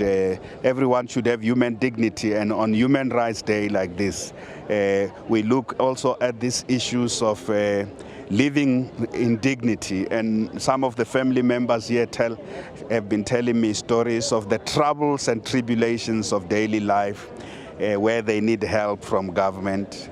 But there are many people across the land and breadth of our country who celebrate that our country is where it is today, but who still wish and strive for a meaningful democracy where everyone is not left out, and everyone is included, and everyone is enjoying a decent livelihood. So on a day like this, that's the commitment we make as well. We don't only remember those who perished, but we also recommit ourselves that we want to build a country of the dreams of our forebears who are lying here, who would love to see a South Africa that's more united, non-racial, non-sexist, and prosperous, that everyone, South Africans, live together. There's no racism, there's no xenophobia, there's no patriarchy. So that's, for me, that's what today rekindles that vision and those values, that we should still work hard to build a country of the dreams of those who were killed in 1960 here in Sharpeville. And I make a commitment on behalf of the Gauteng provincial government that we will do our best to carry forward this torch. Premier David Makhura there telling us that he's going to do his very best, actually committing himself to carry the torch forward, to remember the strides made by the 69. Back to you in the studio, Albus. Thank you, Gillian. And of course, we're celebrating Human Rights Day today, commemorating that fateful day. Let's now take a look at the question that we posed to you today. What does Human Rights Day mean to you as a South African, as an individual, as a mother, father, daughter, son?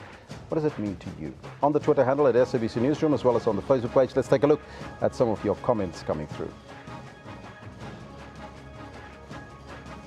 This one coming through from Bantu says, the wide gap between the rich and the poor in South Africa sadly reflects that human rights are not a priority in our country. There's a wide gap he talks about there. Inequality, that's what he's referring to. Sanele Sano says, a reminder of where we are coming from and where we should be going, together moving South Africa forward.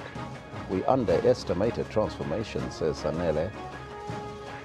Collins Ntsele says, it reminds me of how warriors spilled their blood for me to live freely, even though there's not much I can write home about.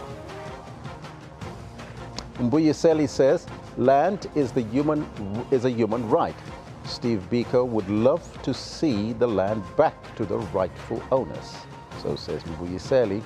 Mokay says, human rights means I have to be treated with respect, and we may live in peace and harmony. Hashtag Steve Biko, hashtag Human Rights Day. Tembaslaki Shabangu says, it means the dignity of a person means protecting individual rights, protecting people from other discrimination that prohibits their rights. Now, these are some of your comments coming through. You can keep them coming. We'll read them as we continue during the course of the day on the question as well as on the poll. But my guest this morning that we have in studio, still very patiently sitting and waiting for us, is Sarah Mota from the Foundation for Human Rights. Sarah, once again, you heard some of the comments coming through and some of the speeches already that we've heard this morning. The significance of Human Rights Day, what should it be for all South Africans? I think it should be a day where we remember those heroes and heroines, children, women and men, who stood up against a repressive regime and said, no, we don't want to continue carry the so-called Dompas, which was a document that everybody who was of color had to carry, and then each time in so-called checkpoints, they had to be produced. So they stood up against just that instrument for discrimination so that they can be free, they can have freedom of movement, they can have freedom of association. So it means they will move freely from one area or one province or one region to the next to meet their relatives to go work. But during that time, they were not allowed. So it reminds us of those heroes and heroines. They were children, they were women, there were men who are today, they continue to be the vulnerable groups, which are sort of, if today we talk about Human Rights Day, they need to be sensitized, they need to be aware that they have rights, and those rights were fought for by the previous and some of those generation members are still here with us, and they can tell the story better for us to be aware that it was people who dedicated themselves to fight a very strong regime which was very violent against people of color. And that's one of our greatest achievements, that everybody can be free. Freedom of speech, freedom of movement, and everything in between. That's why the Constitution became the most important document, which is actually seen as the supreme law of the country. Not seen, it is the supreme law of the country, and it's seen as the progressive constitution in the world. And we'll continue this discussion. But now let's move to our reporter in Langa in Cape Town, Nomawethu Solwande, who is covering the events that's part and parcel of Human Rights Day today. Nomawethu, a very good morning to you and welcome.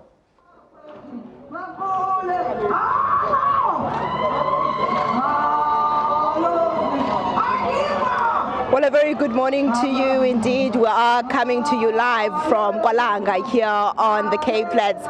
Well, it seems that the program here at the PAC program here at Langa is at different venues. Earlier on, we came live to you from the hall. We are now at the Langa Memorial Square.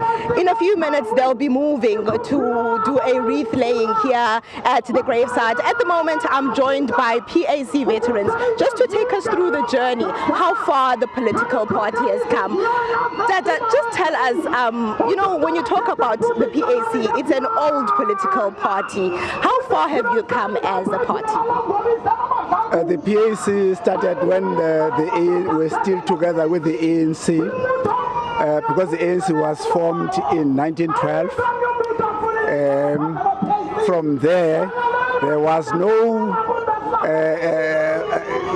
definite movement. And then the youth started to establish the Youth League, ANC Youth League. We were all there as PAC, the Africanists were there. And then to make this PAC an organization that is vibrant, the Youth League established, developed the nation building program of action of 1949. That is where the passive action was removed. Now, Tata, you speak about the PAC as a vibrant party. Certainly, back in 1960, it was very radical. But in 2017, how do we keep the PAC as a known party and as an ideal party to be joined by young people?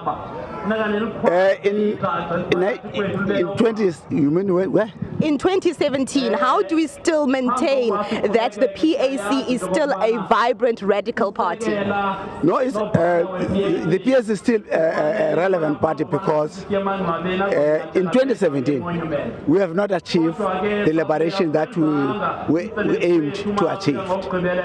So, as you know, the government has got political freedom, but no economic freedom. Even in that political freedom, the government is still utilizing the old acts, because we had a defiance campaign in 1952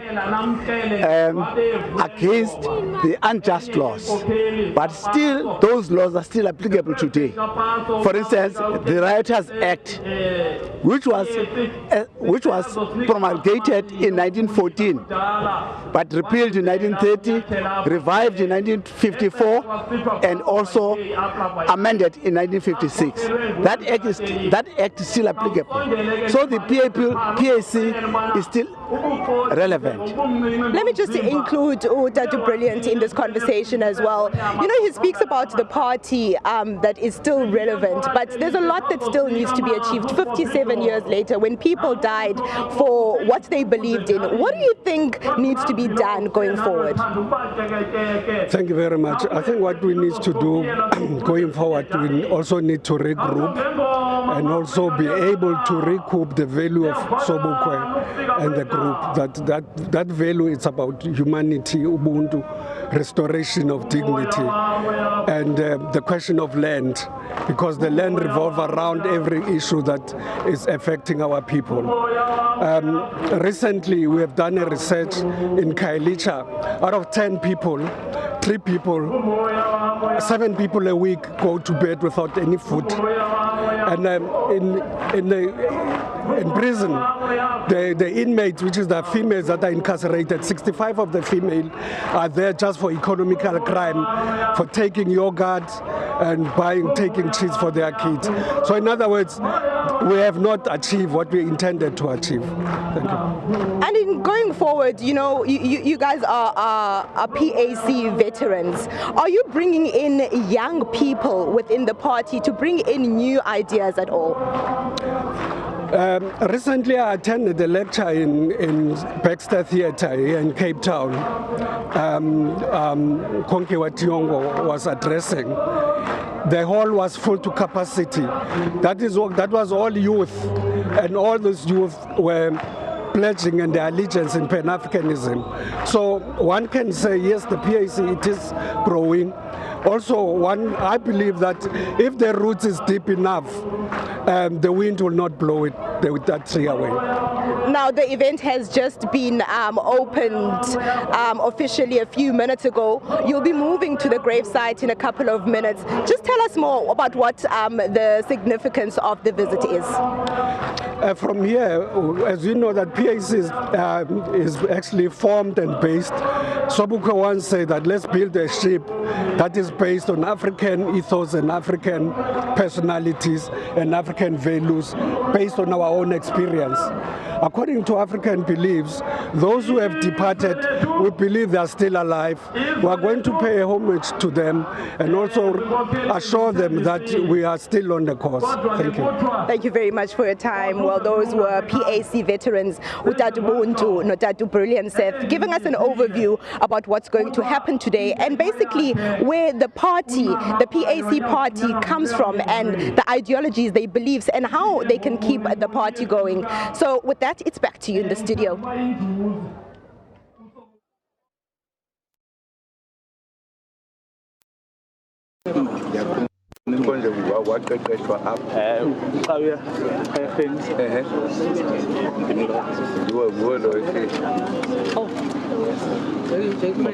The president will just speak briefly about what has happened here and what this day means. He's with the family members.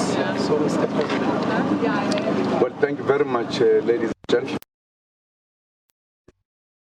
Today is a very important day in the country, the Human Rights Day.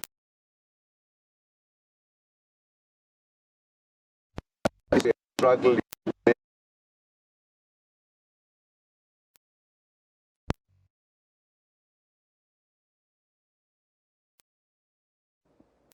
Well, it seems like we still have some visual problems there. We wanted to have a chat with the President to find out exactly what's happening there and about the day celebrating Human Rights Day. But still here in studio, we're going to see if we can fix that up with our reporter Mzwai on the scene there. So we still have our guest in studio here. We have Sarah Mota from the Foundation for Human Rights in our studios. Now, Sarah, we were talking about the promotion of the Constitution. But social cohesion is one of the issues that was mentioned a little bit earlier, that it seems like we cannot sort of get it right. That dream of Utata Tutu that says that he wanted a rainbow nation in South Africa, is that still too far off for us? We have seen in the past years, even recently, the attacks of migrants, refugees, and quite often also mistakenly South Africans around the issue of identity, looks, and the socioeconomic conditions that are currently prevailing, which I think is the struggle for our current generation. There's still a lot to be done around social cohesion, social integration of the diverse nationalities, the diverse ethnic groups and language groups that live in South Africa. What we do as the Foundation for Human Rights, for example, since the xenophobic attacks started resurfaced in 2015, we've been hosting these community dialogues to talk about the issue of integration, learning about each other. We becoming more and more of an individualistic society. We don't know each other. So what we need to do is the human-to-human interaction, the dialogues between each other, so that we can get to know each other and learn that the diversity or the differences that we have should be used as a strength rather than a point of conflict. One of my colleagues mentioned earlier, looking at the pictures coming through from all the various venues, you don't see as much or even any white people in the stadiums. Is that part and parcel of where we're lacking to create this cohesion that we're looking for? I need to indicate, Elvis, that one of the work of the Foundation for Human Rights is to focus on vulnerable groups, and these include people that are affected by issues of race and xenophobia. And it's a consistent effort to create that non-racial dialogue amongst the different racial groups, to understand that as humanity we share one ancestral spirit. We all are belonging to one race, and that is the human race. So we need to build that culture through education of understanding our identity, so that at the end, when we have activities or days such as Human Rights Day, we see a diverse nationality in terms of faces, looks, and places of origin. And we then can say we have achieved a non-racial society. And also to heal the psychological wounds and the ideologies that we have about issues of race theories, which seem to perpetuate a stereotype that we are different from each other. Yet it's just a situation of a climate. We all originated in Africa, but because we are human beings, we are migratory species, and therefore we ended up being living in the north or south where it's cold or hotter, then we end up accumulating different skin colors. Sarah, I thank you so much for your time and joining us here in studio. It's very educating. That was Sarah Mota from the Human Rights Foundation, from the Foundation for Human Rights, rather, in studio with us. Now, let's go back to our reporter, Aldrin Sampier, who's standing by in King Williamstown.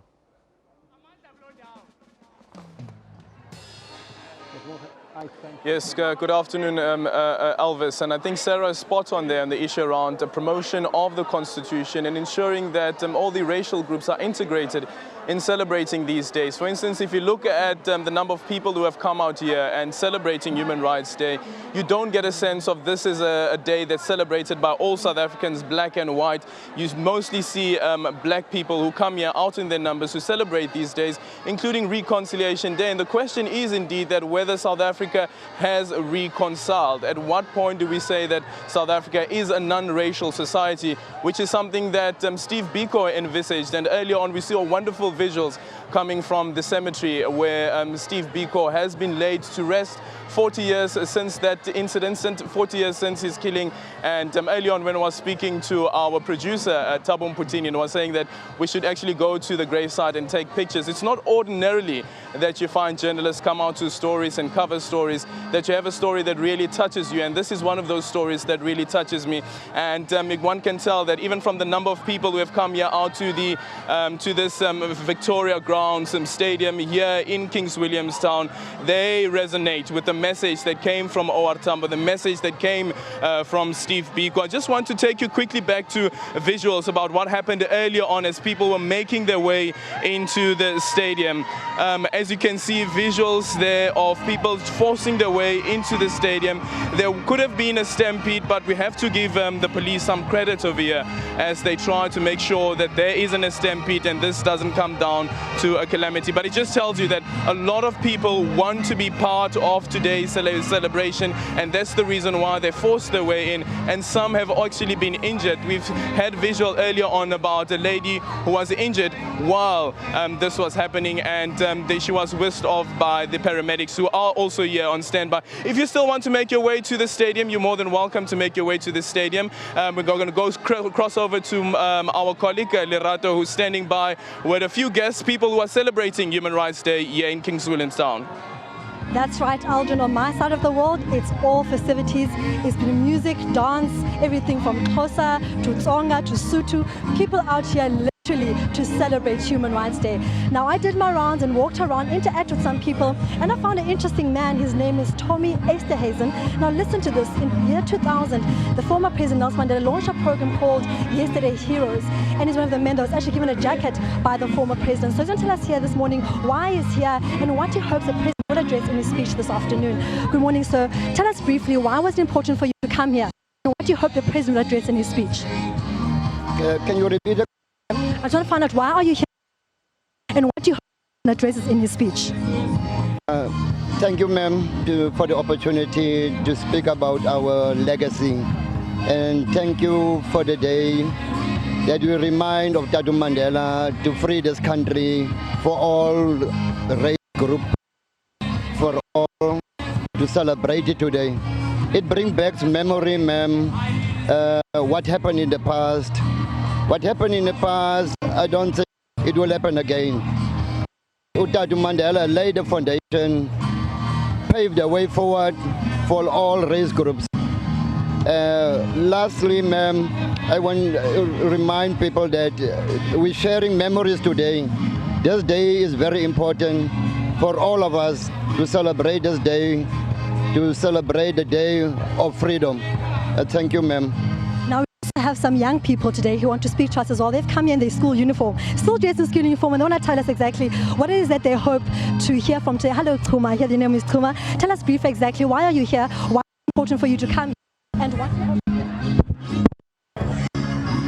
I'm here just because I want to celebrate the human rights, and I want to show those who sacrifice themselves for our rights. We are with them. We are celebrating this day. This day means a lot to us. We want to show them that they were not sacrificing this day. This day is not in vain for them. And I hope in their ancestral world they are happy just because we are celebrating this day. This day means a lot to us. To fellow Africans, I just want to say, people of South Africa, no matter what political situation is, do not lose Ubuntu. Remember Abantu, because the hot water that softens the potato is the same hot water that hardens the egg. Thank you. And that is a young person speaking profound words, saying to all the people of South Africa, remember Ubuntu. We are here to celebrate, but also to remember that that I am because you are. So it's back to you, Aldrin, to take us more about what's happening this day in Victoria Grounds. Well, there you have it. Even on stage now, the MC calling on the security cluster and all the security officers who are here to come and help out with what's currently unfolding right behind us. where you have members and supporters of the ANC, as well as people from community members from around here in Kings William Town who are here to celebrate or commemorate rather a Human Rights Day. And we'll continue with the coverage, and of course we'll have President Jacob Zuma's speech live here on SABC News as well as SABC 2 immediately when he starts giving that speech. It's back to you in studio. Thank you, Aldrin, and he'll keep us abreast of what's happening currently there. But meanwhile, forced child marriages still exist in South Africa under the guise of the age-old cultural practice known as ukutwala. Now, despite the passing of legislation such as the Children's Act and the Bill of Rights, the Department of Justice says it does not recognize ukutwala as a criminal offense. It says the Prevention and Combating of Trafficking in Persons Act of 2015 protects the rights of young girls from those who continue with a practice that has often been described as both illegal and savage. This is Bazia village just outside of Umtata in the Eastern Cape. Nestled neatly between a landscape dotted by huts and gentle rolling hills, the wild coast in the Eastern Cape remains a largely untouched scenic location that's undeveloped, where cattle roams freely. But this depiction of peace and tranquility belies what some human rights organizations have described as the abuse of the cultural practice of ukutwala. Girls in rural areas, especially in the Eastern Cape, are vulnerable to abduction, rape, violent abuse, and premature marriage. This 17-year-old girl was recently lured into marrying a man she has never met. This by her own grandfather and uncles at the cost of 39,000 rand. Contesting the arranged and forced marriage, the young girl cried for help and was rescued by the Hawks several weeks later. When I arrived at this other village where I was sent, I was asked to go into this other room. It was full of men only. I was given a skirt. Then this other man got up and closed the door. He asked me for my name, then asked where I went to school and what grade I was in. He then told me that I was now to be his wife. I was told to sit down and wait until the next day. The next day, I was told to dress like a makoti. The clothing was already bought and ready. I was then told to go to another house where I would eat utsiki, like a new bride in the Xhosa culture. I went and I ate as I was told. Then I was told to make tea. After hearing the young girl's plea for help, the aunt approached a local NGO. I received a call from someone in Cape Town asking for assistance to rescue this child. I think it was on Thursday, the 5th of January this year. So immediately I contacted the Hawks in the province as well as the Social Development MEC, because we work together in all these programs with the MEC for Social Development. And apparently it took the Hawks about a day and a half, because on Saturday morning, the 7th of January, the Hawks arrived in this village and managed to rescue the child. The Department of Justice says while there is no criminal offense under the ukutwala practice, the fact that young girls are abducted and forced into marriage is illegal and unconstitutional. The department says marriage is a contract. It must therefore be entered into by free and consenting individuals. The 3 men behind the 17-year-old's forced marriage will now have to answer for their actions, one of a few cases of ukutwala that have made it to the courts.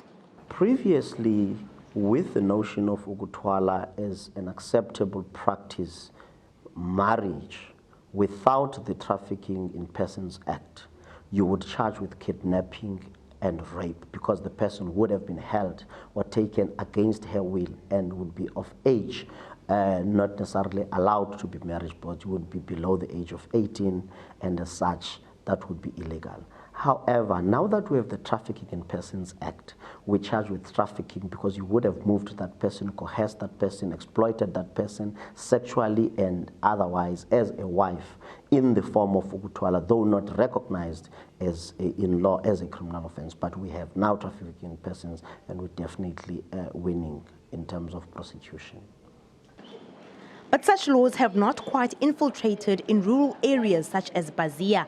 Those behind the forceful marriage of the 17-year-old say they were not aware of the laws and that by marrying the young girl off, that was their way of dealing with poverty. I am so heartbroken. I thought I was helping the child. Her mother gave birth to her outside of wedlock. She had more kids after that, and she never married. When I looked at the situation, I asked her what we could do, and we agreed that we would marry the girl off, because we are poor, and several people had shown interest in marrying her. The motive for the abuse of the Ukutwala practice is, among others, that people still believe that sex with a virgin cures HIV/AIDS. This adds an alarming health burden to this practice. Not only are the human rights violated, not only is the Bill of Rights as well as the Children's Act being disregarded, but the victims of Ukutwala are at risk of life-threatening diseases. Many other young girls are unable to escape from forced marriages. Unaware of their rights, they remain victims of abuse. Government, non-governmental organizations, and society at large have been encouraged to do more in protecting these young girls, their innocence and childhood. Nomawetu Solwandle, SABC News in the Eastern Cape.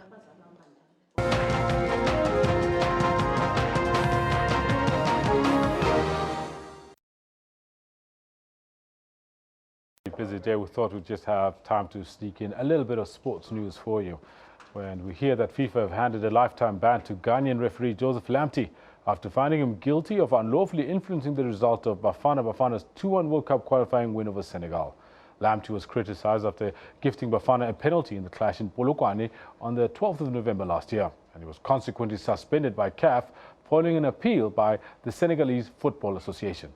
FIFA released a statement on their decision to ban the Ghanaian match official from taking part in any kind of football-related activity at national and international level for life. Lamptey was found guilty of breaching the FIFA disciplinary code during the 2018 FIFA World Cup Russia qualifying match between South Africa and Senegal. Meanwhile, all charges against his fellow Ghanaian match official David Larea, whose behavior had also been subject to investigation, were dismissed. With its zero-tolerance policy on match manipulation, FIFA will continue with its ongoing efforts to combat match manipulation. This includes the monitoring of international betting and a confidential reporting system with a dedicated integrity hotline and email address. In 2010, Lamptey was suspended for 6 months for a controversial decision in the CAF Champions League semi-final tie between Egyptian giants Al Ahly and Esperance of Tunisia, when he allowed a handball goal by Nigerian forward Michael Eneramo to stand in favour of the latter. Now, Bafana Bafana is getting ready to face Guinea-Bissau in a friendly match in Durban this coming Saturday. However, there's still uncertainty over Kamohela Mokocho's citizenship. The South African-born midfielder successfully obtained his Netherlands citizenship last December. Kamohela Mokocho is the talk of the town. Is he South African or Dutch? Bafana Bafana is waiting for clarification from Netherlands. But for now, he has reported for Bafana camp and is currently training for Saturday's game. His matter of citizenship and regarding playing for Bafana Bafana is being handled by the association and the South African government. And immediately this matter has come to a logical conclusion, we will inform members of media. Consistency will key in the next two friendlies. Owen Takama will make a few changes to the squad that played in the World Cup qualifier against Senegal. These matches will specifically be used as preparation for the next World Cup qualifier against Cape Verde in September. We're not going to rebuild a new team. What we're going to do, we'll take the continuity from the Senegal game and spice it up with some plays that have been very, very exciting. Meanwhile, players are confident of a positive result against Guinea-Bissau. It's important. It's important for every South African player to be part of the national team. You know, everyone wants to play for their country, and I just think for myself, it's something that will be a good achievement for me to be a regular within the squad. But nothing's certain, so I have to work hard. Bafana Bafana will also face Angola for a friendly in East London next week, Tuesday. Cassandra Zungu, SABC News, Durban. Right now to athletics news, where it's this keen intent from Athletics South Africa to put together strong relay teams. In the recent speed series meetings, athletes have run times good enough to convince administrators that they can compete against the best in the world. Wednesday will be the 4th speed series, and the relay team has taken center stage. This track will host the final speed series of the year. What makes this series different is the relay competitions. The most highly anticipated will be the men's 4x100 meters. South Africa is competing. The team comprises of 4 athletes that have run sub 10 seconds in the 100 meters. Those stats set the team up as a medal contender at international competitions. One of those will be in the Bahamas next month at the World Relay Championships. Now I think it's a golden opportunity for our South Africa to measure our relay team. So now we are putting a very, very strong relay team on Wednesday so that people can see that we've got a very, very strong team. While the men's relay team has become a focal point, there are a number of young athletes who have raised their hands in their respective disciplines. It's all part of development for the 2020 Olympics in Tokyo. Now we have started with the development, and then we are aging to say these youngsters are coming very, very strong, and especially the top athletes must watch these youngsters because they are running very, very, very well. Our main aim is just to prepare for the World Champs and to prepare for 2020. So we want to send a very, very strong team for the World Champs and for the Olympic for 2020. We are very, very pleased in terms of the development, and the coaches are behind us, they are supporting us. The administration of Athletics South Africa seems to have stabilized. Athletes are now running regularly. We know the problems of before, and then we have put the teams together, and then we are doing our level best to make it a point that everything is in order, because our priority is the athletes more than anybody else. The speed series on Wednesday will begin with the women's 100 meters and the long jump at 7 o'clock in the evening. Lebang Tube, SABC News, Germiston. Now for a bit of tragic news, the 4-day 2017 African Continental Track Cycling Championships kicked off in tragic conditions in Durban yesterday, following the death of an Egyptian cyclist. 22-year-old Eslam Nasser Zaki fell off his bike during the morning's race and died on the scene. This prompted Cycling South Africa to call off all the races for the day. The Continental Championships bring together 14 nations from the continent. They were introduced 3 years ago to grow the sport of track cycling in Africa. The morning's last race at the Cyril Gogigan track was the Elite Men's Omnium Tempo event. This was a brand new event introduced by the UCI, the International Cycling Union. Before the end of the race, Egypt's Eslam Nasser Zaki suddenly collapsed and fell off his bike. Paramedics tried for some time to resuscitate the cyclist while concerned members of the Egyptian team looked on. Zaki unfortunately passed away and was declared dead on the scene. Cycling South Africa have since expressed their condolences to Zaki's family and his teammates. May his soul rest in peace.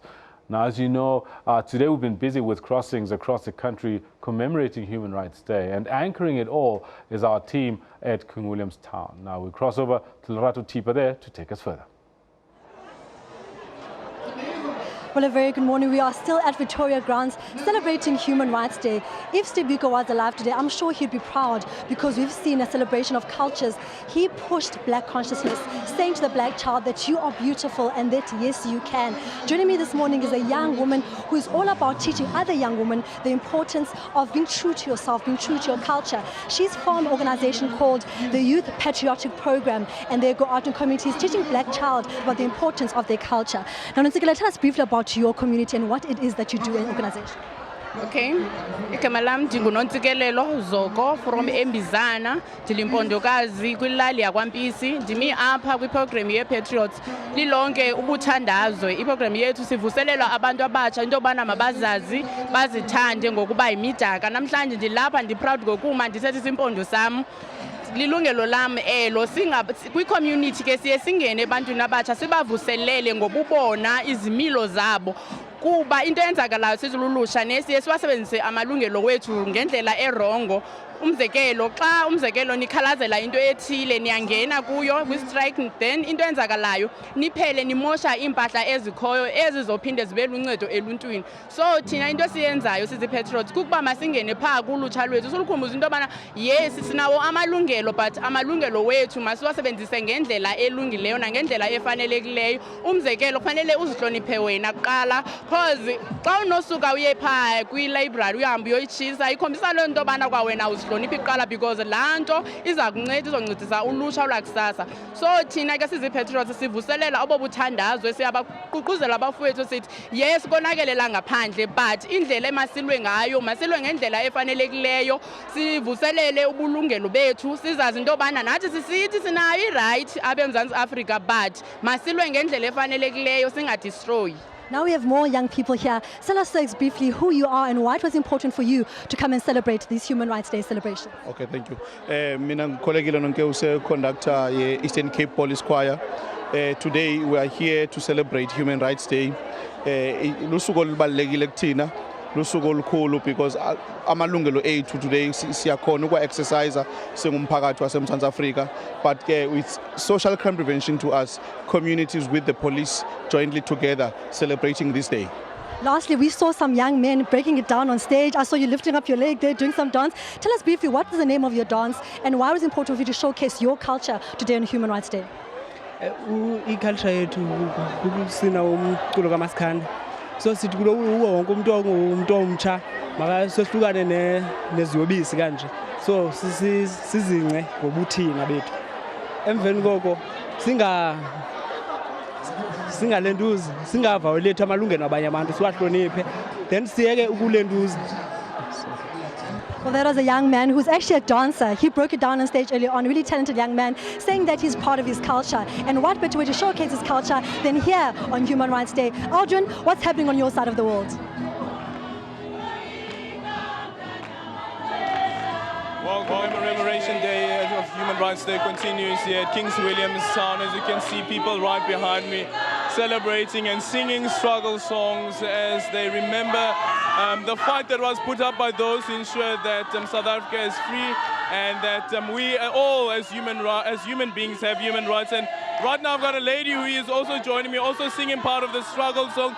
Sisi kaungitshele le mini sukuthini kuwe namhlanje. Ithatha ngaske i-rights zethu zinganyashwa ngokhansila bethu. Ngasho futhi ukuthi kunankinga yokuthi abantu abakhubazekile esikhathini esiningi uthola ukuthi imisebenzi abayifumani. Ngaske abavalele ezindlini bayifumani imisebenzi. Nawo khansila bethu basijonge singabantu abakhubazekileyo bangakhethi. Well, quite a pertinent issue that she's raised there, of course, the issue around people with disabilities. And of course, as we know that the Constitution ensures the rights of those with disabilities. Those are the minority that also need to make sure that they also get work and work opportunities and also education opportunities as well. Ngizokhuluma nomama ke lapha mama kawusukume nje kancinci mama uzothetha nami usho kuwe ke le mini le ithi ukuthini? Yemini indiphathe kakuhle imandi kakhulu kum emphefumulweni kangangokuba bekunganganje yonke imihla and ngicela notata lo usiphethe uZuma aqeshe abantwana bethu abancinci iyouth ikakhulu because baphaka inkunzi ke baphume ezitratweni babe lento okwenza. Ngiyayicela kakhulu nto kutata uZuma akasincede kakhulu ngaloyo nathi asinyusele le mali siyifunayo sixakekile singabantu ngabantu singomama. Ubuthetha ngendaba yemali besike sakhuluma ephambili ukuba ukuthi bekunale nkinga leyo ukuthi imali yomndende maybe izophuma nge1st zika-April maybe asoze iphume nge1st zika-April. Uyatsho ke wena ukuthi bo worried nje bekuthe izawuphuma besithenjisiwe utata uZuma wathi masingabi naxhala imali yeza and ke nge1st ka-April izawuba khona. So ke ngoku noko imixhelo yethu ihlile kumnandi ngoku kodwa kuba ngabayiphumanga sizawuthi amadolo phezulu. Utsho ukuthini mawuthi nizashaya amadolo phezulu? Kaloku xa ingasingayifumani imali ngale mini yethu funeka ngoku sishaya itoyitoyi sibheke phambili kwasasa apho besibhale khona satyikitya khona. And while I guess that's one of the anticipations, considering that there is that bit of an anxiety from various people that they will not get their money on the 1st of April. But of course, SASSA has indicated, as well as the Minister of Social Development, Batabilet Amina, has indicated that the money will be paid, the social grants will be paid on the 1st of April. Elvis, it's back to you in studio.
The only way to pour the perfect beer, this professional barman would tell you, is into a glass tilted at exactly 45 degrees.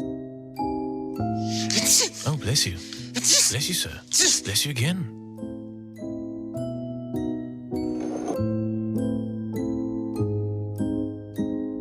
Well, we'd say the perfect way to pour a beer is at this angle, straight into your mouth. Tops at Spa. Good beer, good advice, no Ponzi beer stuff. Umphakathi wexwayiswa nga-200 rand imbumbulu. Kepha labanye bathi akusuye 200 rand kuphela lo inkinga. Into sine problem nayo abo 100 rand. Labo ke ababonakali awusheshi uyibone ukuthi fake. Iphuma phi pho imali imbumbulu? Ahlanganise lamaphepha akamnyama afake 100 rand yami phakathi from lapha iclean kwavela 100 rand ayi3. So can I trust you, sister? Oh man, I'm in the business of making money.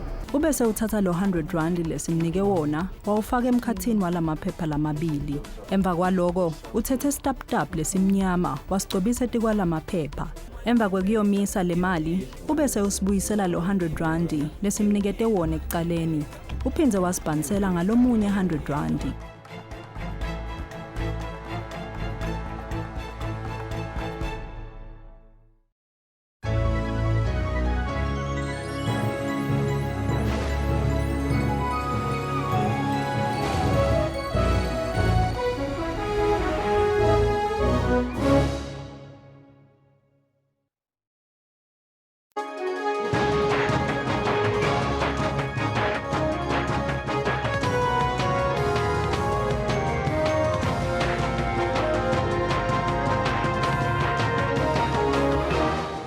Yes, it's 1100 hours Central Africa time on this Tuesday, the 21st of March. It's Human Rights Day. Kendall? That's a massive day in South African history, and we've got lots of celebrations commemorating this particular day all over. And that's also something that we want to share with our viewers. We're covering the entire country. The President will be speaking shortly. As soon as that is ready, we'll cross there live in King Williamstown.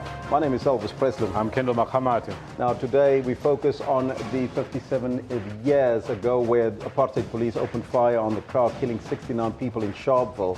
So the question we pose, Kendall, is very simple and relates to that. 100%. We'd like to find out from you, what does Human Rights Day mean to you? Share it with us on Facebook as well as Twitter. You know what those handles are. And we're hoping that you've been able to share some of your thoughts and comments already. And I think we do have one or two that we can bring to bear on the case. And already one from Luambo. Luambo says, it's true. Sharpeville massacre is a true account of locals who didn't run away, exile, but confronted the beast called apartheid, says Luambo. Kumbulele says, we need to educate the youth about human rights in the form of rallies. This one from Jimmy Lee says, human rights means all are respected regardless of color, race, ranking, and wealth. Each voice can be heard and matters. And Zilungile in Jaza says, SABC Newsroom, what is human rights culture when a 14-year-old dies after being allegedly assaulted by his school principal? That tragic case of that young boy stealing 150 rand, being beaten by the principal, ended up in hospital and died yesterday. One dealer says it is not the responsibility of government to protect the children alone. It's also the responsibility of the public. Some very good points there that you're pointing out. This is how you feel about it. So we're also conducting a poll on the same topic. The South African Human Rights Commission has singled out government as a leading human rights impeder. So we're asking you, do we have a human rights culture in South Africa, Kendall? Exactly. And well, look, you know, it's quite clear that, and 80% of our viewers say no, South Africa does not have a human rights culture, and 20% say yes. Now, this is not updated as yet, but I mean, the numbers are probably much higher than that, but that's what we currently have. We also have some comments in relation to the question there, and this one from Umbongaleni says, I wish to thank all those who sacrificed their lives, their time, and they're all for us to enjoy human rights today. Thomas Chimambo says, Newsroom, the right to exercise your basic rights without fear of prejudice or segregation. Long live Steve Biko. This one from Molawiwa says, human rights means that everyone is equal before the law and that the rule of law should be upheld. There you have it. These are some of your comments. Keep them coming. We'll read them as we continue. But right now, take a look at your news headlines.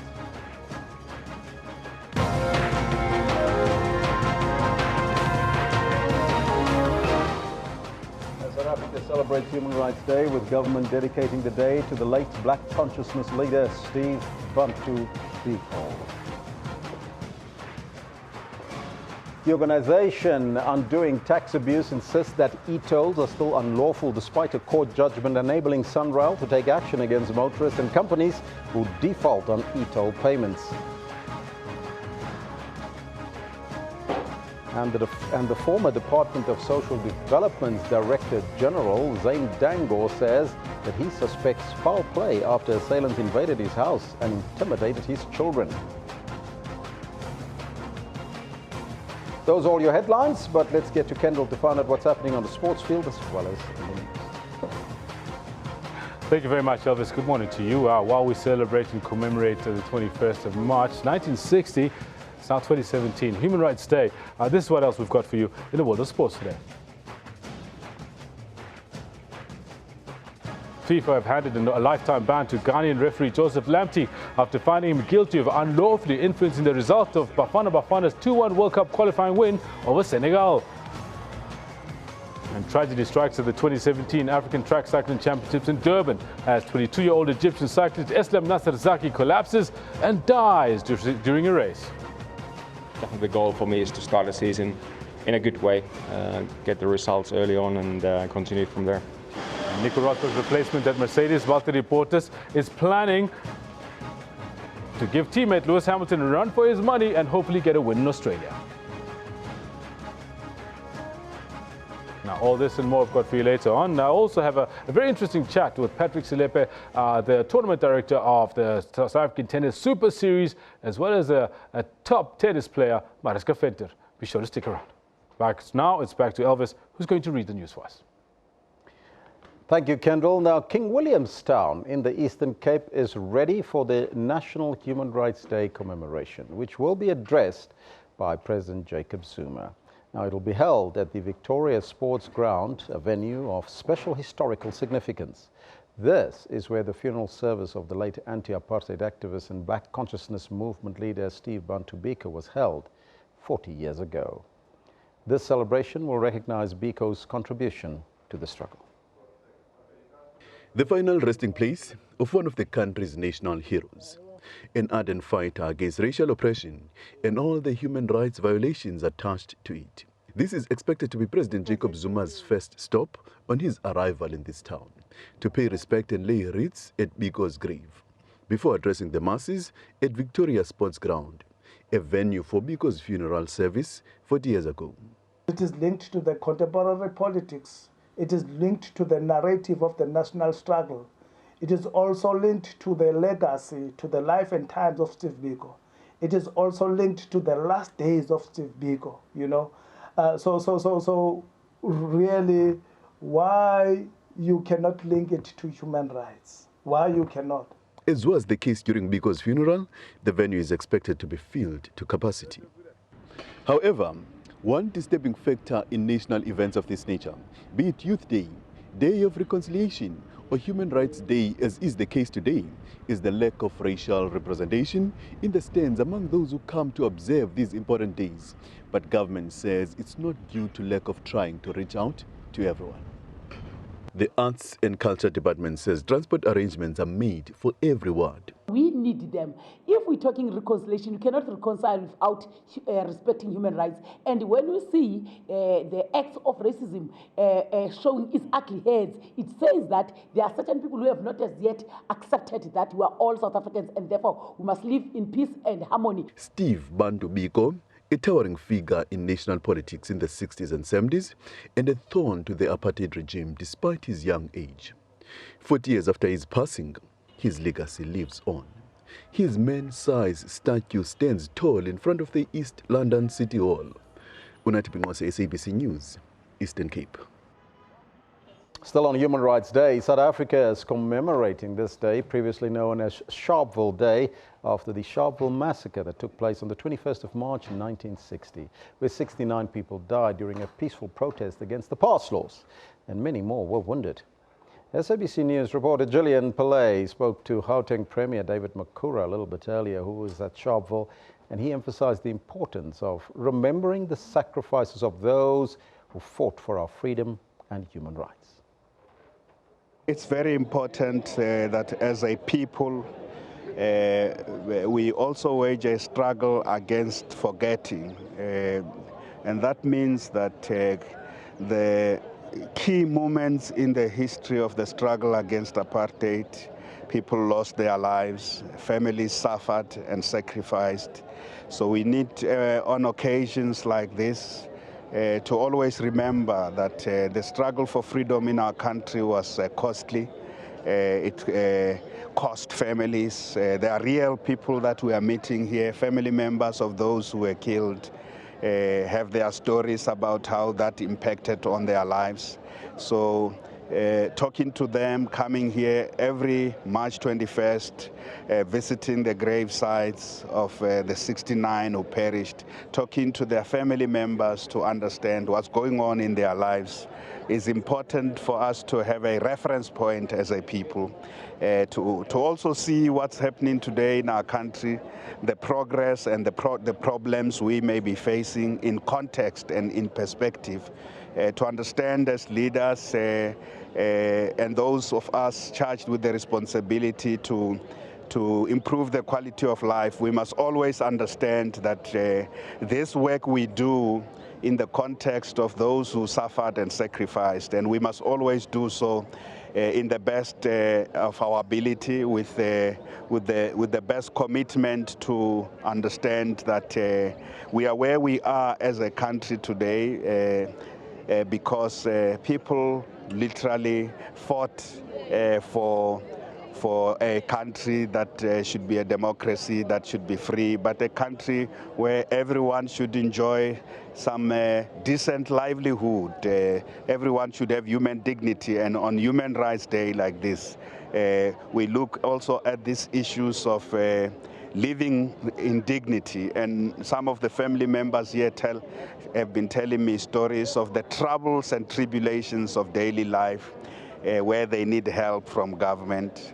But there are many people across the land and breadth of our country who celebrate that our country is where it is today, but who still wish and strive for a meaningful democracy where everyone is not left out, and everyone is included, and everyone is enjoying a decent livelihood. So on a day like this, that's the commitment we make as well. We don't only remember those who perished, but we also recommit ourselves that we want to build a country of the dreams of our forebears who are lying here, who would love to see a South Africa that's more united, non-racial, non-sexist, and prosperous, that everyone, South Africans, live together.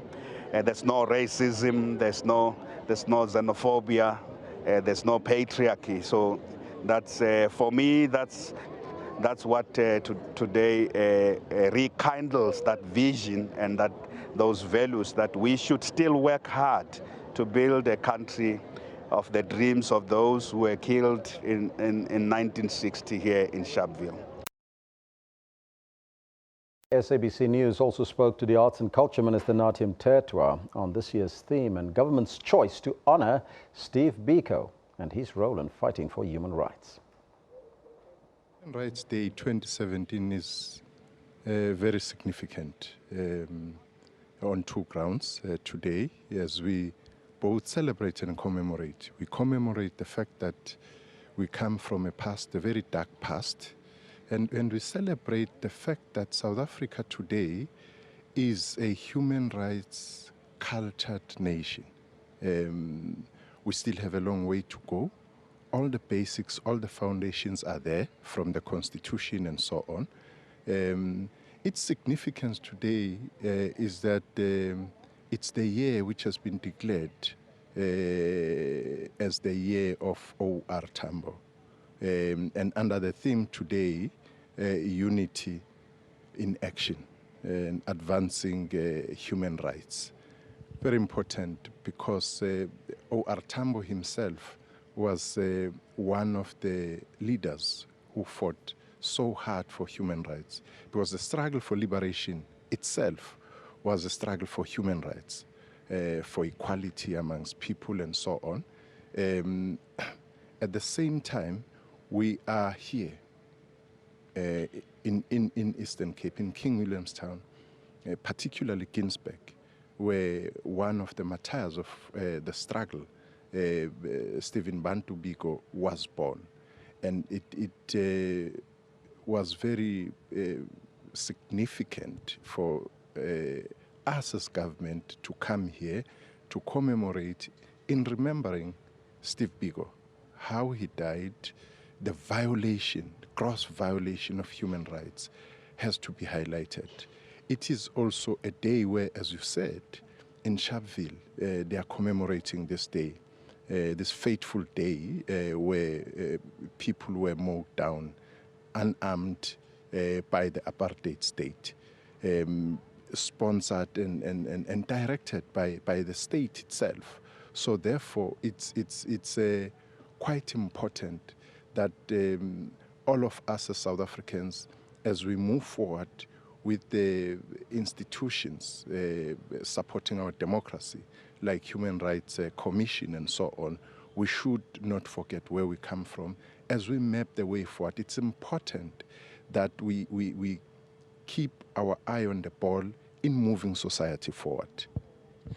You've mentioned an important issue, Minister, of Sharpeville. Of course, we know that about 69 people lost their lives and over 108 were also injured. The people from Sharpeville, abantu base Sharpeville, Bati, the day should be named after Sharpeville because that is actually where the day comes from. People were murdered, brutally so. Mm. Well, you would know that has been the situation since the day was pronounced as Human Rights Day. What we need to say is that the people of Sharpeville were not fighting for a Bantustan called Sharpeville.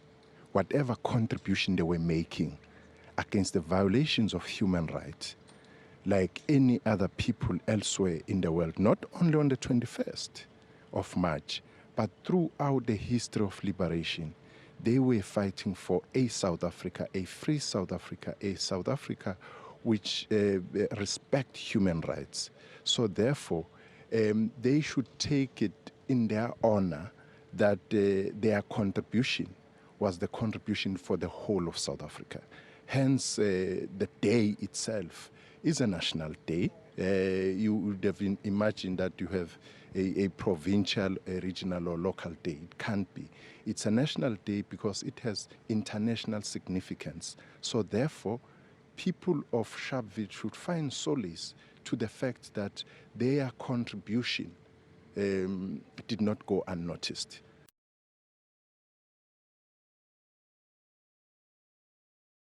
Meanwhile, President Jacob Zuma has laid wreaths on the grave of the Black consciousness leader, Steve Biko, at the Biko Gardens of Remembrance in King Williamstown in the Eastern Cape.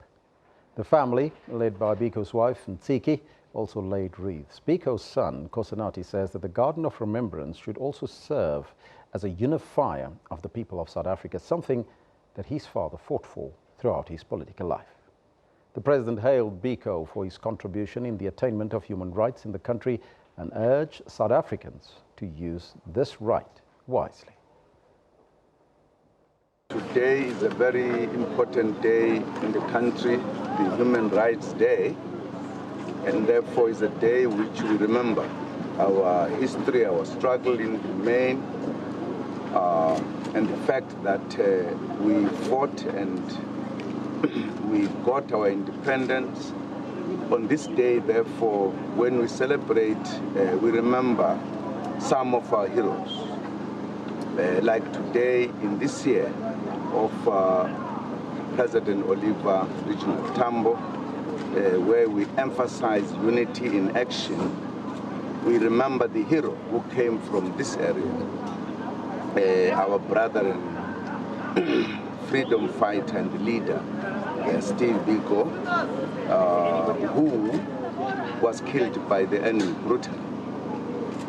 And therefore, to console ourselves, to celebrate our freedom, to remember those who sacrificed supremely, we remembered him this time. We had come to launch his tombstone to remember him.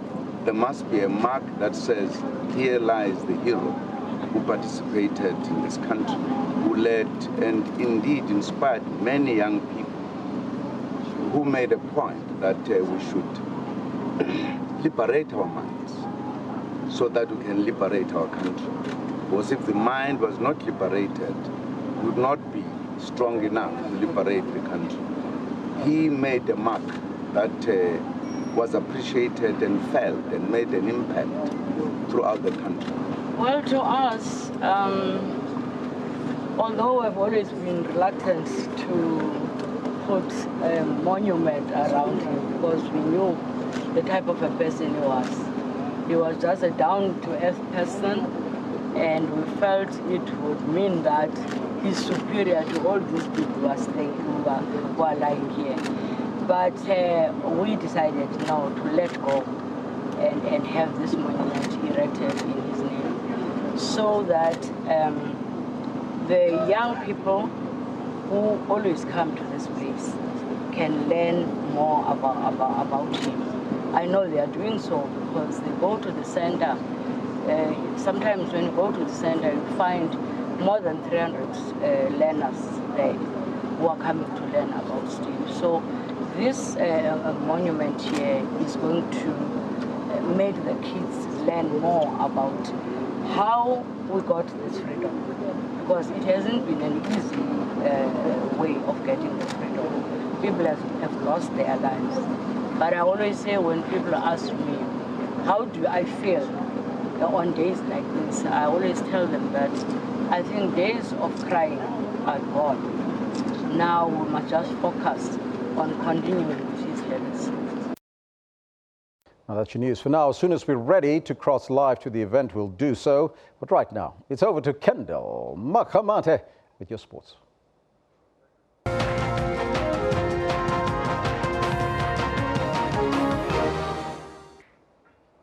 Thank you very much, Elvis. Good morning to you. Now, South Africa will be hosting a top-flight South African Open tournament, which is one of the most prestigious and prominent events of the wheelchair tennis circuit. It can be likened pretty much to a Grand Slam level event on the able-bodied tour. And it's one of the only 6 events staged globally. I'll leave that hanging for a bit. One of only 6 happening in the world is being hosted by South Africa. The other 5 are being staged in Australia, Japan, France, Britain, and the United States. A Super Series tournament will take place at the Ellis Park Tennis Stadium in Joburg from the 10th to the 14th of April. And with me to talk a little bit more about this and also educate you as well are Patrick Selepe, the tournament director, as well as Mariska Venter, one of South Africa's top seeds. And no guesses for who's who. Mariska on my near left and Patrick on my far left. Good morning and thank you so much for coming through on a holiday. Thank you. Good morning and thank you for having us. Let's talk a little bit about the Super Series. Patrick, you've been with us once or twice before, and we've chatted about wheelchair tennis and where it's going and where it's been. It seems to be hitting high notes. I mean, the Super Series, it's here. It's something to celebrate that South Africa has been entrusted with such a big tournament on the circuit. Yeah, like you mentioned, it's one of the 6 tournaments that we're hosting. And if you can look at the countries that are hosting it, the big countries. So it's an honor for us to host it for the 4th year, which we have done very well, because if we didn't do well, it would be gone by now. Now, true that. And I want to come through to you now, Mariska, because the last time I heard about you was when Anthony Murutani sent me some information about what you were up to, and this is late last year. You were busy playing in the Bloom Open. Yes. How did that go?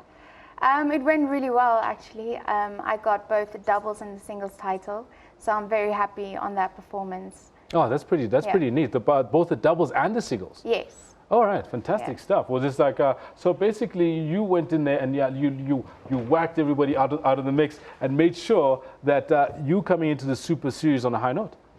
Yes, I mean, every win you get is a confidence builder to bring into your next tournament. So obviously this tournament is more international players coming more than local. So you are amping up the level of play. So that is for sure a confidence to take into this tournament. You're a right-handed player, because I've seen 1 or 2 photographs of you playing. Yes. Now, please tell me, what is it that you're bringing from what you got at the Bloom Open and winning that both singles and doubles, and that you're going to be able to bring to bear on the Super Series? Because I can imagine the level of tennis is 1 or 2 notches higher. Yes, it is. The Bloemfontein Open was a while back, so I had a few months, a big block to get my training done, and to work on a lot of things going up to this April Super Series tournament. So yeah, obviously it's getting that confidence and getting that belief that I can do it and I can perform on that level of the top players. Very good. Patrick, coming to you now. I believe there's some 120 players from 21 countries coming from all over the world coming to this. Logistically, must be quite a challenge to put it all together, make sure everything goes according to plan. Yeah, man, that's what we're busy with the other colleagues of mine in terms of number one priority, security. So logistics is not an easy thing, as you can well know that we have to pick up people from the airport, you know, and then when they come to South Africa, they don't just want to come for the tennis, they also want to see other things. So it's a big challenge, but we always make it happen. Yeah, no, that's true. Like, people also want to go see the Big Five.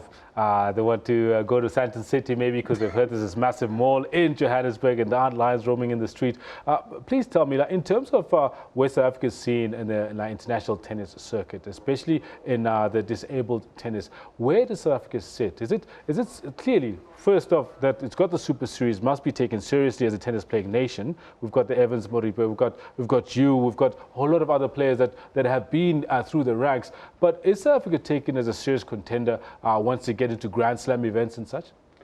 You know, we tried to do, like when we were doing the launch of the SA Open itself, the main reason was to make people aware, because, you know, in each and every sport, the best thing will be support.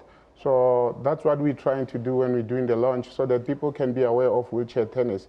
It's as big as Paralympics, we know about that, but we need more people to support that, especially because it's happening at home. And then they can bring anyone. You know, most people are disabled, they don't know anything about sports for disabled. This is an opportunity for them to know that we're not just playing for fun, but it can change people's life in terms of their career. Tell me, what kind of links do you have to Tennis South Africa? Obviously, Tennis South Africa, it's a mother body of tennis itself. We affiliate, as wheelchair tennis, we affiliate to Tennis South Africa and to ITF. So you are not recognized as a tennis federation if you're not registered with the mother body of tennis in South Africa. All right, now in closing, can you give me an idea, who are the big people that you're looking to be playing up against, and how you're going to be managing them in a minute or less? Well, we've got KG from South Africa, who's our number one. So she's obviously always the one to look out for and try to compete against. And we also have Aniek van Koort from Netherlands, Jeske, also from the Netherlands. So there's, I think, 11 from the top 20. So that's a really awesome opportunity to play them at my home base. No, fantastic stuff. Because I'm looking forward to seeing how you will go up against KG. Because I've spoken to her once or twice before, and I'm looking forward to seeing how you do against that. Now, just tell me that it's going to be happening on the 10th to the 14th of April. Is that correct? Yes, that's correct. All right, cool. It's happening at Ellis Park. And how much is it to come in? My brother, is cheap. It's very free. You don't pay anything to come and watch the talent that we got there. Wow, so basically it's going to be free to come and watch wheelchair tennis, the best from the world, from 21 different countries, from South Africa as well. I'll definitely be wishing you the best with your right-handed tennis playing style. And I hope that, look, when you get to play KG, I'm hoping that the best tennis player on the day win. Yes, thank you so much. There you have it. Mariska Finter and Patrick Silep from the Super Series, South Africa's Super Series Tennis Director, kind of talking to us about what they'll be doing on the 11th to the 14th of April.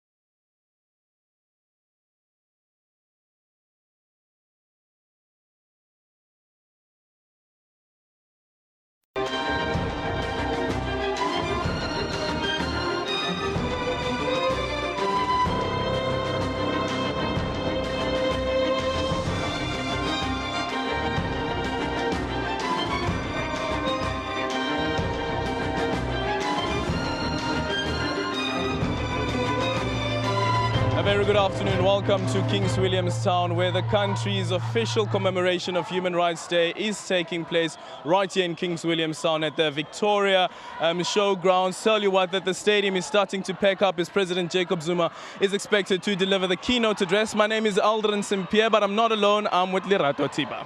Hello, Aldrin. Nice to see you again. Indeed. As you see just behind us, the crowds are building up. The Deputy President has arrived and is on stage right now. One of the most important issues that was touched early on was the issue of Ukutwala. I said to you earlier on that is pretty much prevalent in the Transkei area, but it's an issue that also is a topical issue in the country right now as well. It's definitely a topical issue, and I know that the ANC Women's League has also made a lot of noise around this, around traditional practices which seem to violate the rights of the girl child especially. And one of our colleagues did a special project looking and focusing on this issue around Ukutwala and how the country can make sure that those rights that seem to violate the rights of a girl child are done away with. Just listen in.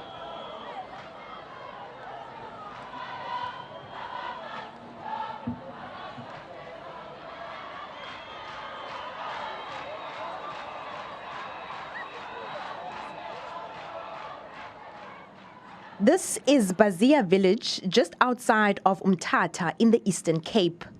Nestled neatly between a landscape dotted by huts and gentle rolling hills, the wild coast in the Eastern Cape remains a largely untouched scenic location that's undeveloped, where cattle roams freely. But this depiction of peace and tranquility belies what some human rights organizations have described as the abuse of the cultural practice of Ukutwala.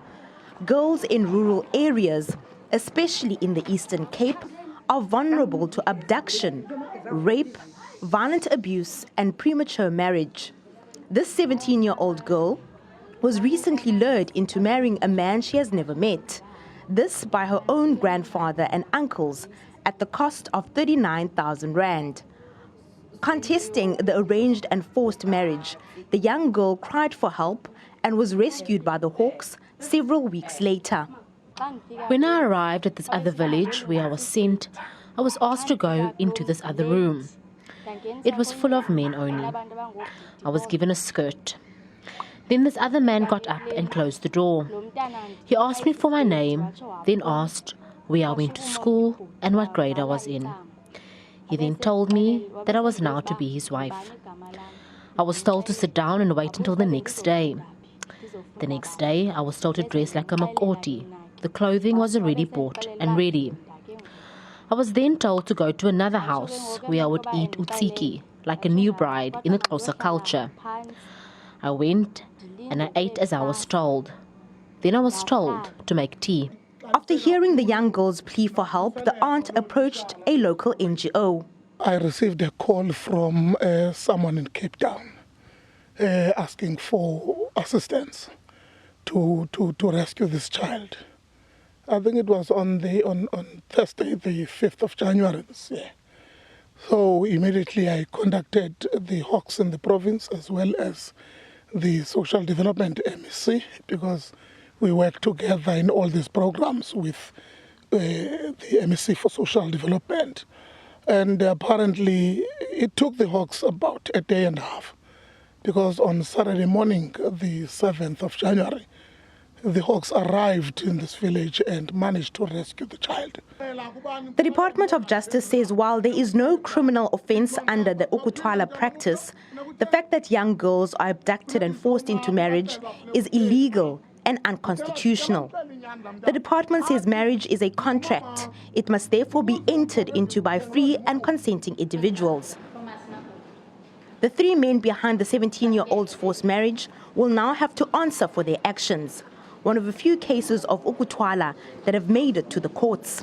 Previously, with the notion of Ukutwala as an acceptable practice, marriage without the Trafficking in Persons Act, you would charge with kidnapping and rape, because the person would have been held or taken against her will and would be of age, not necessarily allowed to be married, but would be below the age of 18, and as such, that would be illegal.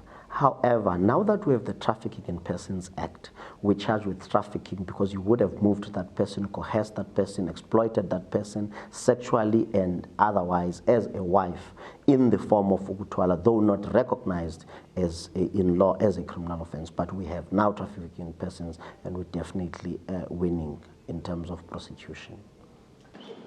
But such laws have not quite infiltrated in rural areas such as Bazia.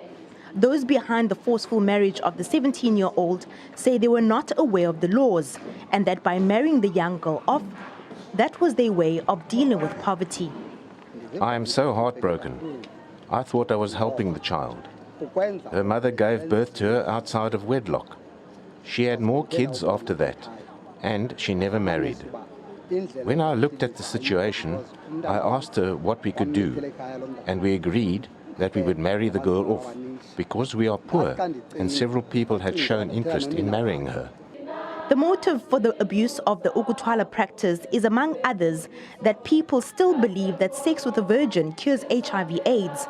This adds an alarming health burden to this practice.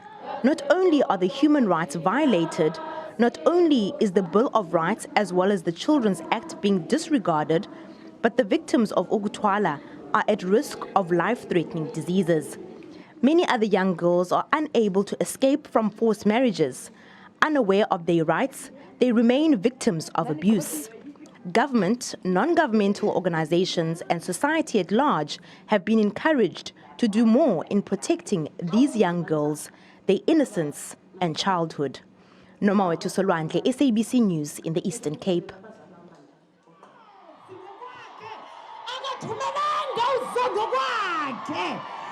Somebody that engena stadium, somebody that president, engena Victoria Grounds,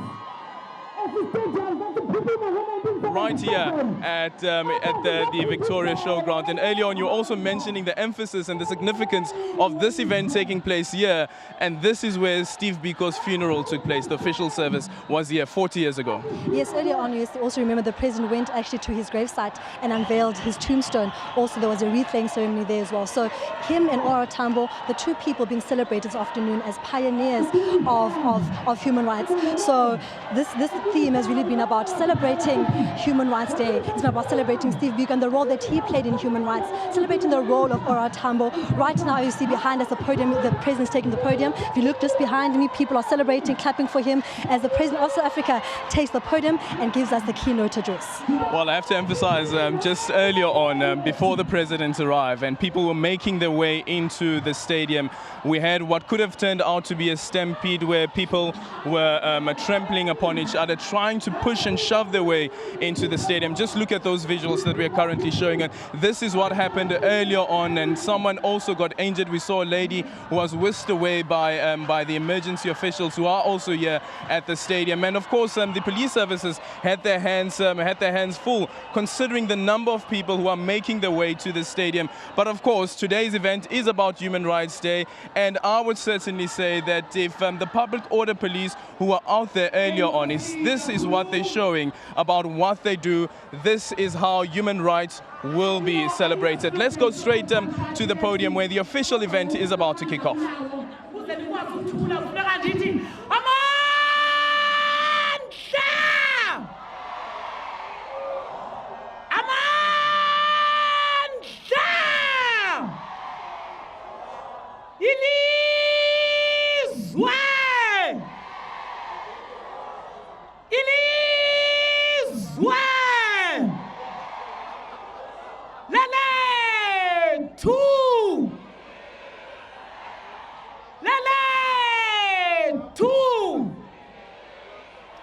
Thank you very much, ladies and gentlemen. The protocol is observed. My name is Pemi Machodina. I'm the MEC responsible for the Department of Sport, Recreation, Arts and Culture. Lifapa la tsa dipapadi, boiketlo, bonono le botjhaba. DJ Pemza, DJ Waichukucha, DJ Kusekuse. I'll be co-directing the program with the Minister of Arts and Culture, Minister Nkosinathi Mthethwa. Ngelixesha mandamkele ukungena kwefamily yakwa Biko simbonile uSisinsiki nomakazi ubhuti Nkosinathi kunye noSamora nosapho lonke silibonile lungena. Let me also introduce our interpreters for today. Sinaye uAsanda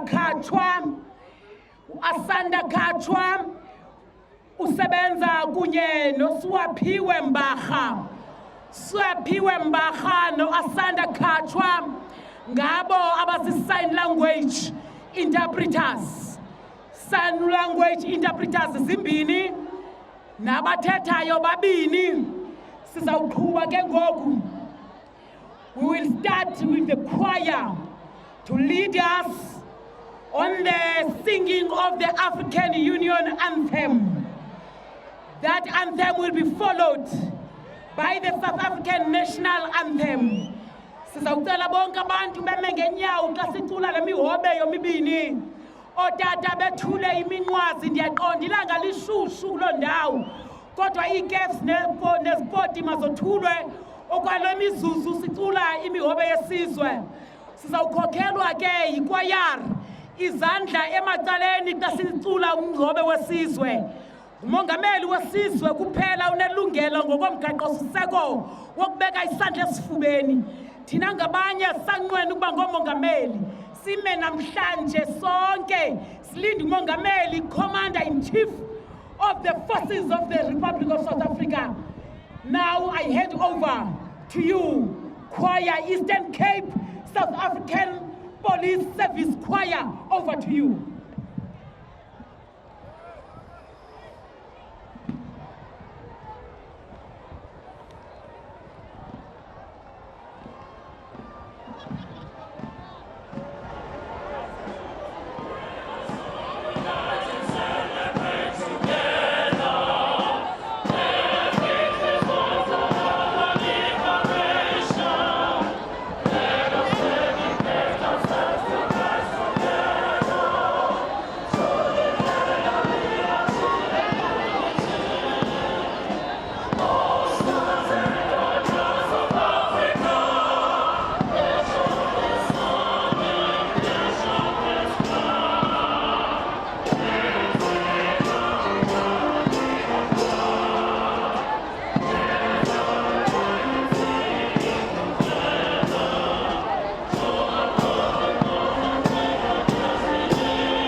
Yes, indeed, in South Africa, our land. Thank you very much. As you make your way out, brass band, ikwaya ime yona, niphume ngebhubula lishoti, ibe ngathi iyahamba la ntonga pha phezulu ishoti. Iqhube la ntonga.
Well, we continue with the coverage of the official Human Rights Day commemoration here in Kings Williamstown, where President Jacob Zuma will deliver the keynote address. But of course, before the formal proceedings kick off, we'll have the Premier of the province who will also deliver opening remarks with regards to this day. And Lirad, you know, earlier on, as you were emphasizing the issue of the significance around this stadium, you know, it's something that's been going through my mind over and over again.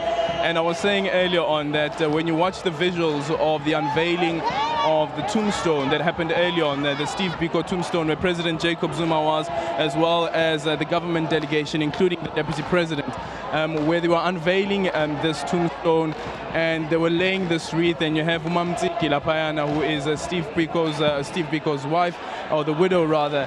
And it was tugging, and we're speaking to Thabo Mputing about it, and he was saying that, you know what, after this event we should go to the cemetery and take a picture next to the tombstone, which is something that we don't ordinarily do. But it seems as though, because of the significance of this event and the role that Steve Biko has played in terms of even conscientizing me as Aldrin Sampear about what it means to be black, I think it's one thing that I want to do, definitely. No, I think it's a must. I think also what's important about this ground, just to think that, you know, 40 years ago, we would not be allowed to even come here. Now, 40 years later, we can walk around on the same ground where this man was buried. So 40 years after his passing, you could say there's a slight glimpse of hope that black child like you and I can stand in front of the camera, present, fulfill our dreams in a time where he probably wouldn't have realized his dreams. And I think, like you were saying earlier on, it's important to go back and celebrate people like that, because they paved the way for us, teaching us that as a black child that it's possible, that you can do it. And I think it's important to go back and celebrate such people. Perhaps go back and also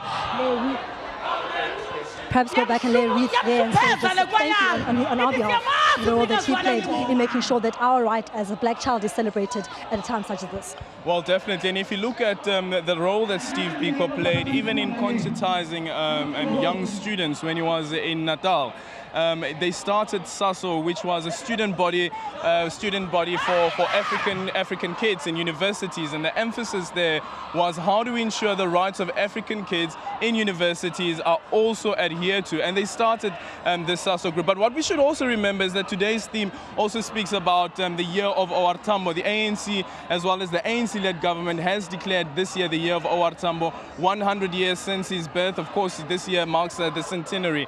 And if you read a book like, for instance, is it Beyond the Engeli Mountains, which speaks about the role that OR Tambo played in liberating this country and his love for education. And that's the interesting thing about these two personalities, Steve Biko and OR Tambo, and their love for education. Yet we find ourselves in the province, the Eastern Cape, which hasn't been doing great when it comes to education.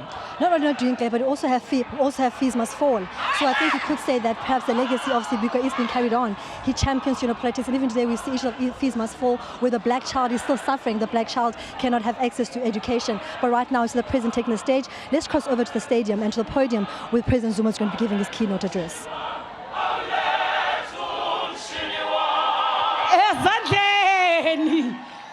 The people's president dansa icula nabantu bayo.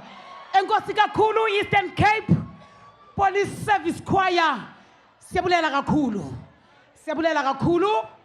Ngoku mandiphakamise ndiqaphele into yoba abaphathiswa bakazwelonke bakhona, ndisalinde nje ilist ukubaqaphela. Kodwa simbonile uMinister uNkwinti, sambona uMinister uMama uNosiviwe, sambona uMinister uMthambi, sambona uMinister uVan Rooyen, sambona uDeputy Minister uMakwetla, sambona uDeputy Minister Zowukota, sambona uMinister Zwane. Abanye bazawuqatshelwa ngumphathiswa umthethwa yemisizi zeliphondo, sizibonile nazo zikhokhelwe nguNkulumbuso uGcwanini. Sibe unaba bantu uDeputy Minister Xasa ukhona uMEC Xasa, ukhona uDeputy Minister uXasa. Yava? Oh. Ngoku mandicele uGcwanini usibe usala kulandelwa uPremier uPhumulo Maswale azosamkela. Masive izandla nentsholo isamkela uPremier uMaswale. Kuweke Gcwanini, kuweke Gcwanini.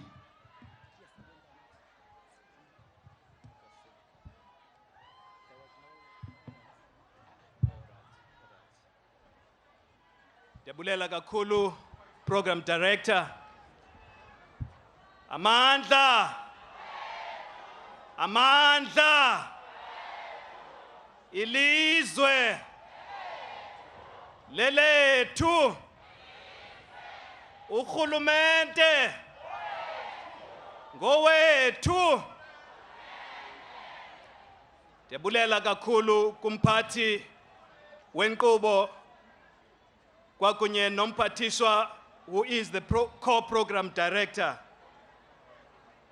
umongameli welizwe, Your Excellency the President of the Republic, Your Excellency the Deputy President of the Republic. Ndivumeleni ndithi kuba apha si kumhlaba wamaRharhabe, ndiqaphele ndikhankanye ndinike imbeko kwikumkanikazi yalapha kwaRharhabe anoloyiso, anoloyiso, anoloyiso. Ndikhahleleke kuzo zonke ikumkani, zonke inkosi zezwe lakowethu ezikhoyo apha, the ministers, deputy ministers, members of the National Assembly, members of the National Council of Provinces, MECs, as well as those who come from the other provinces, amalungu endlu yowisomthetho, the Excellency, the Executive Mayor of Buffalo City, the councillors from across the length and breadth of our province, bonke abantu inkokeli zakwalizwi usapho lwakwa-Biko amanenekazi namanene wonke umntu olapha kulomsitho egameni lephondo lethu mandininike nonke imbeko enifaneleyo ndikhahlele kuye wonke umntu olapha siza kukhawuleza ngenxa yobume bezulu ubushushu kufuna sikhawuleze okokuqala siliphondo. We are honored, Your Excellency Mr. President, to be hosting one of these memorable days in the history of our country. This day to us brings a lot of memories. It was on this day 57 years ago that scores of our people were mowed down by the repressive machinery in existence at that time. Nakuminyaka elandele oko, when our people peacefully gathered to remember those, they were also delivered the same by the repressive regimes that were there. Isono sabo nje yayingafuni ukuphatha idompas. Ukanti xa bekhumbula ozakwabo baphinda nalapha kuthi kufuphi apha eTinarha eBhayi. They were mowed down in the 21st of 1985. Siyabakhumbula ke bonke ngale mini yanamhlanje. Sikhumbula nabanye abathe baphulukana nobomi babo kwimeko ngemeko. Sithi Mongameli siyothulela umnqwazi indoba le mini sikhethe ukuba siza kuyibhiyozela apha kweli phondo lethu. Sithi ke ngayo siyawakhumbula onke amagorha namagorhakazi ezwe lakowethu athe awa esilwela ukuba sibe nalo Mzantsi Afrika. Ke amalungelo amele ukuba sikhumbule oko siphulukene nawo singakuphindi ukuze kweli xesha lethu njengoko umgaqo-siseko wethu usitsho ibe lilizwe apho amalungelo oluntu ahamba phambili. Your Excellency Mr. President, siyabakhumbula baninzi abasuka kweli phondo lethu. Sikhumbula kakhulu o-Enoch Sontonga, sikhumbula o-Robert Mangaliso Sobukwe, sikhumbula o-Mandela, sikhumbula kwakunye no-Steve Biko lo namhlanje ukhethe ukuba sibhiyoze olusuku sikhumbula ubomi bakhe. Sithi silapha nje kungenxa yala magorha nala magorhakazi enze ukuba silapha. Siliphondo ke sithi kuye wonke umntu nonke ziveni namkelekile apha liphondo eli lengqwele. This is the home of legends. Asithathi mathuba xa sitshoyo imbali iyasicela apha kweli phondo lethu. Ikhulu lonke leminyaka kuliwe imfazwe apha. Isithoba sonke semfazwe okhokho bethu belwela ukuba kukhuselwe elizwe. Ke mawethu singaliyeka njani liphoncuke kuthi ezandleni. Mongameli nonke namkelekile apha. Siyabulela sinqwena ukuba ngaba imini ibe enhle kuye wonke umntu. Enkosi kakhulu. Siyabulela kakhulu. Ngokusamkela, thank you very much for those welcoming remarks, Honorable Premier Maswale. Now I will call the band, the combo, Lusanda Mtinga and Betusile Mtinga combined. Ukuze nikezele kumphathiswa umthethwa. Stala ulusanda kunye nabathusile Mtinga. Ulahleke umntwana unokuhle. Mama umntwana ulahle umntwana okunokuhle. Ubehlela apha uphinde walahleka nakulenda ubehleli kuyo. Siyacela umntwana aziswe apha kum ku podium. Unokuhle. Isibethe sibeshushu sibembini enizithembileyo. Sizazawuqhubha emva koku. Babethe into efokofoko nibethe into ezakwenza uba esi stadium silale ngamacala. Asangodlala apha kuse Victoria Ground sizodlala.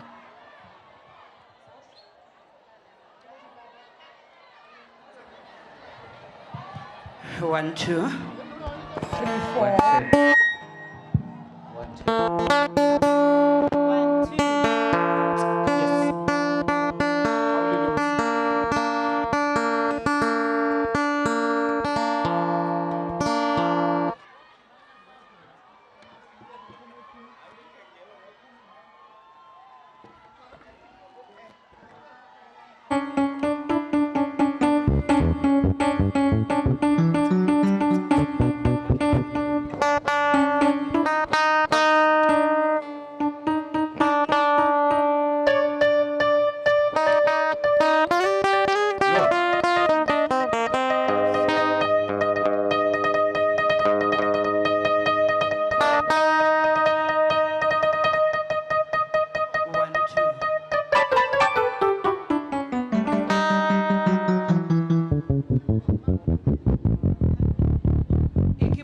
Azikhali bhuti zonke. Azikhali keyboard zonke bhuti.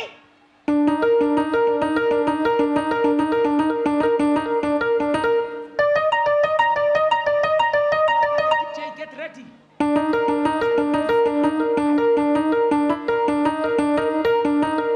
One, two.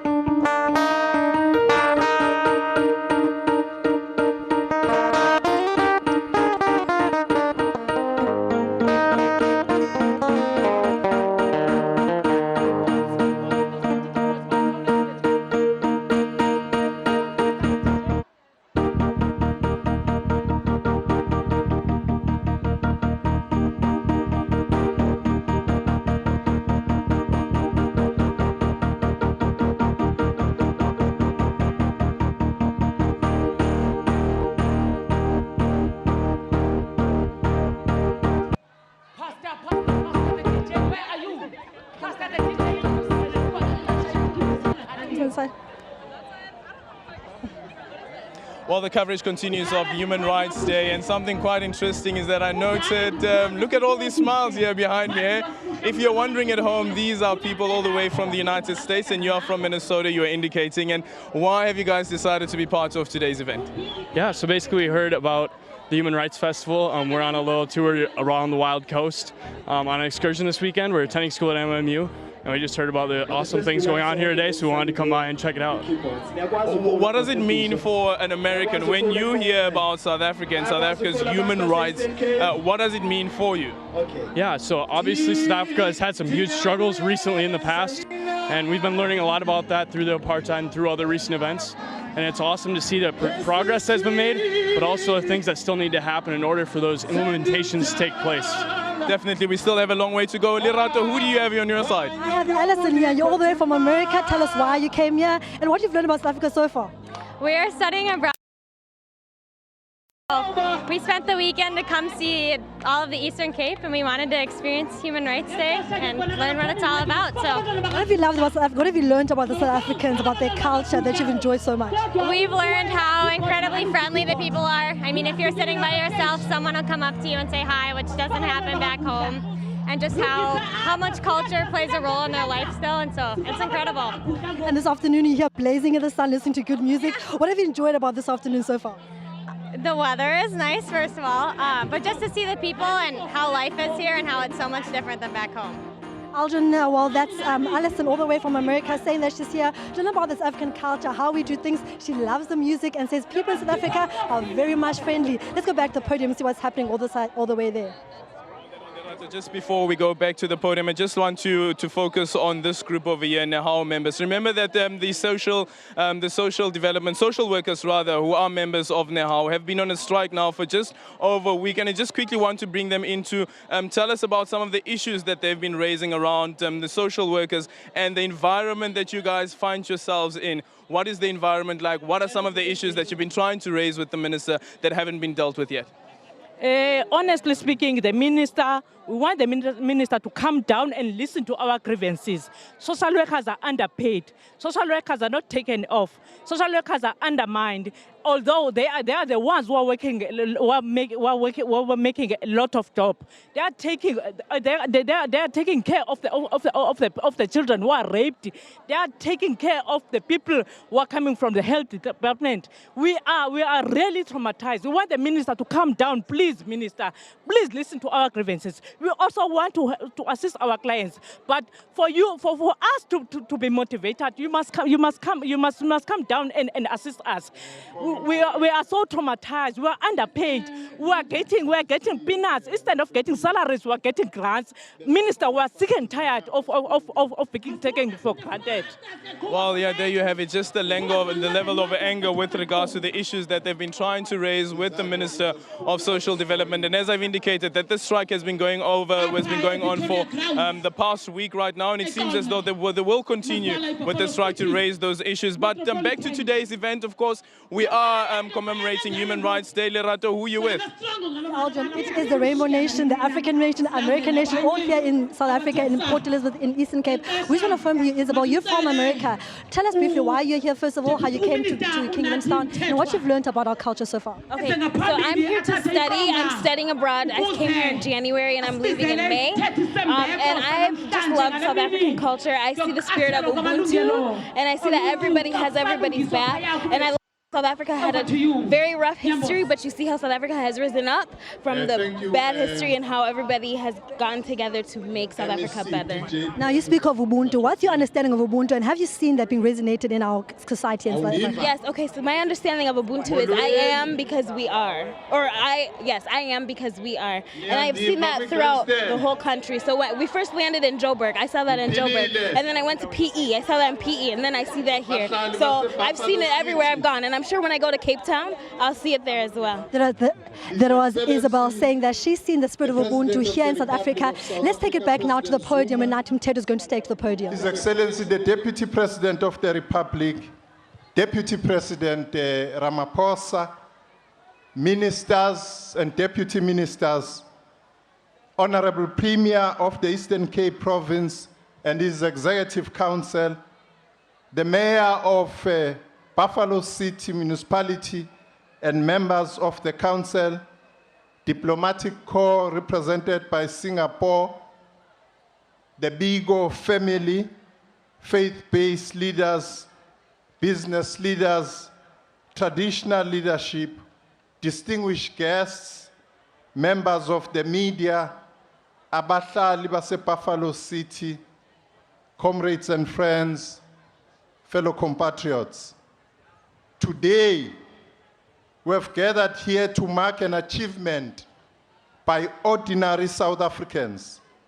This achievement did not come cheap, but through blood and sweat of our labor. Our freedom was never free.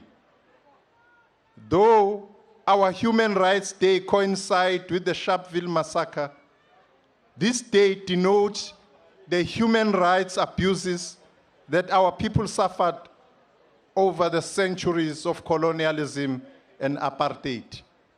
Unyaka ke esikuwo, unyaka ka 2017, unyaka apho sikhumbula amaqala kwezomzabalazo othambodala utatu OR Tambo obezobe ehlanganisa ikhulu leminyaka kulonyaka.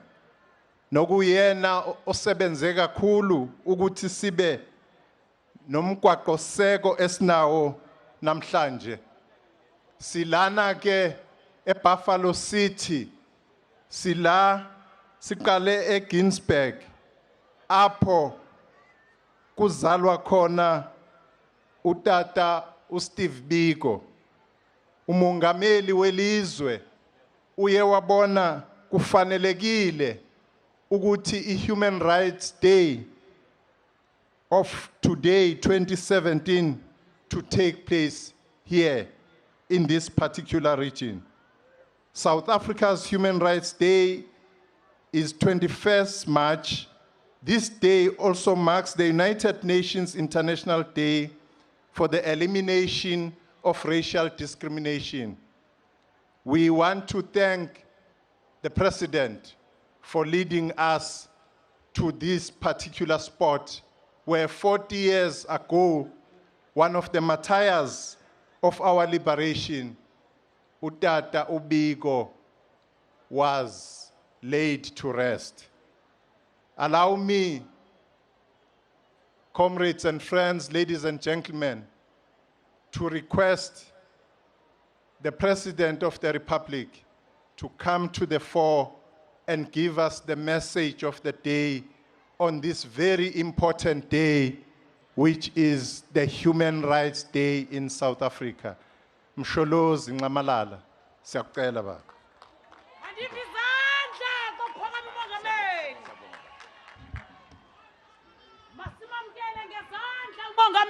Masimamkele ngezandla Madivi Stadium, Madivi Stadium, Madivi Stadium.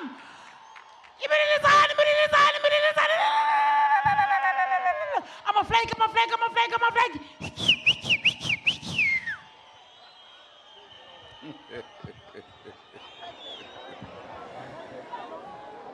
Thank you very much, Mphathi Wehle. Siyabulela. Your Excellency, Deputy President Cyril Ramaphosa, the Minister of Arts and Culture,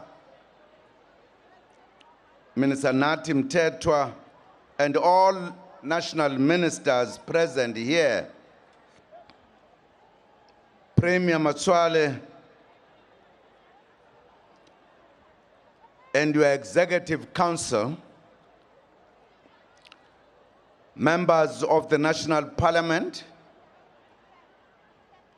and members of the Provincial Legislature, the Executive Mayor of the Buffalo City Metro, and all mayors and councillors present here today, representatives of labor, business, and religious sectors, and traditional leaders, the family of our hero, Steve Biko, umphakathi waseQonce, nempuma koloni yonke, fellow South Africans, molweni, sanibonani.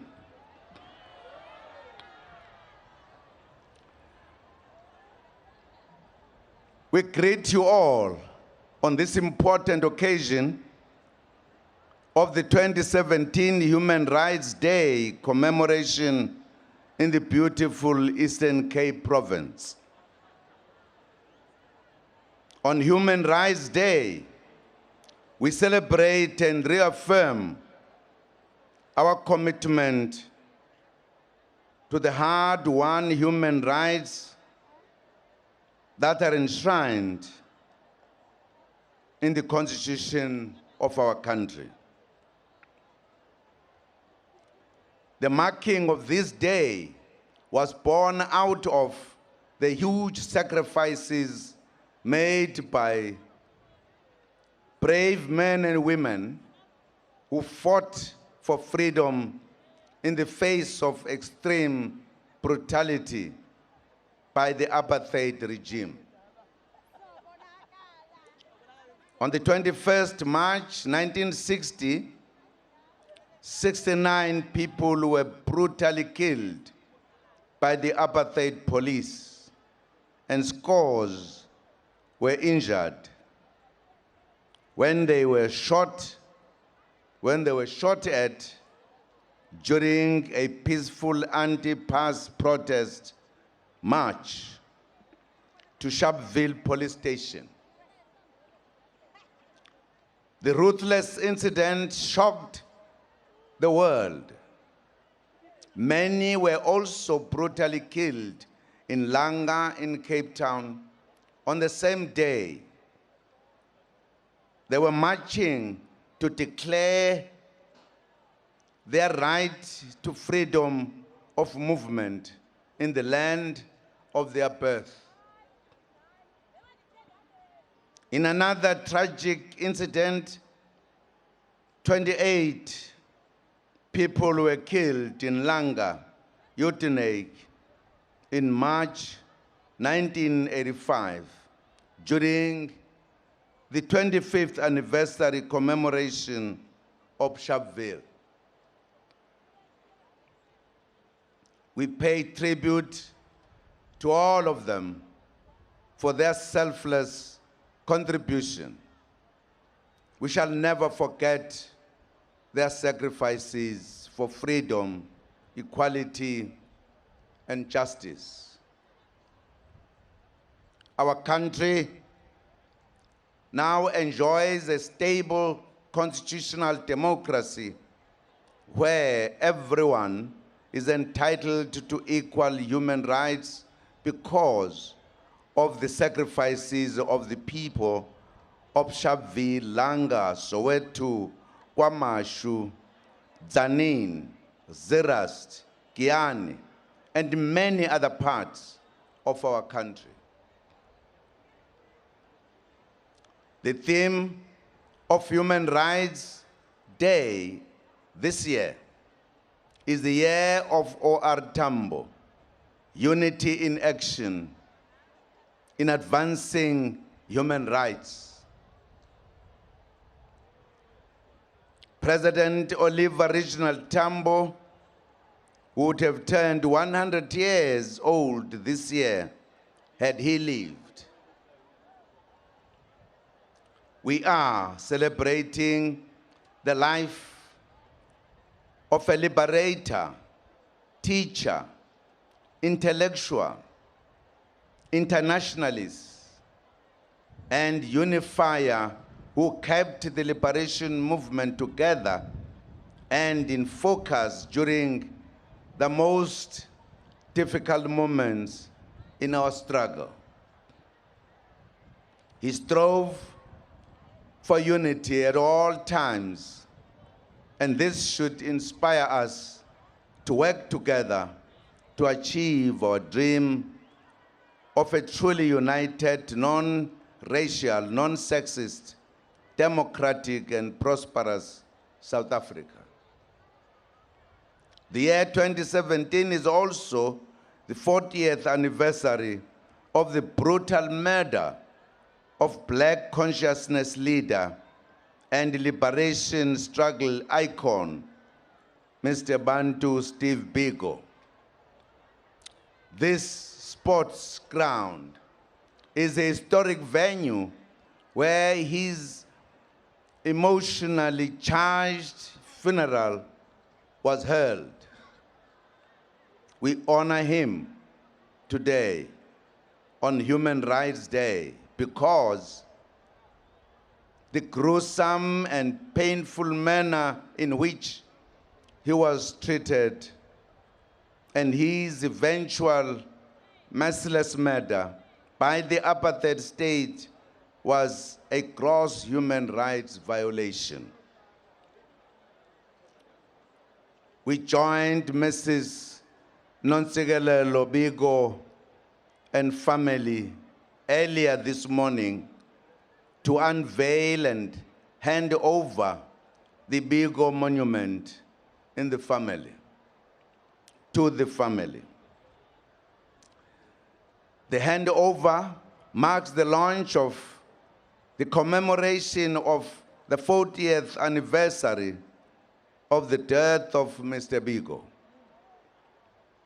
In September, the month of his tragic death, we will join the family, AZAPO, and Black Consciousness Movement in commemorating his life and contribution. Indeed, this is the year of deepening unity. We must come together to celebrate our national heroes and ensure that our youth and future generations know and understand their contribution and what they stood for. In the memory of Steve Biko, let us promote the emancipation of the mind. He wanted Black people to understand that they are equals with other racial groups and that they were equally deserving of dignity, respect, equality, and a better life. He believed that only when Black people understood that they were not inferior, and the white people understood and accepted that they are not superior, would true liberation be achieved in our country. Our country indeed needs liberated minds in order to achieve radical economic transformation. Sivuya kakhulu ukudibana nomndeni wakwaBiko namhlanje sikhumbula igorha lakowethu umnumzane Steve Biko owabulawa kabuhlungu abamhlophe ngo-1977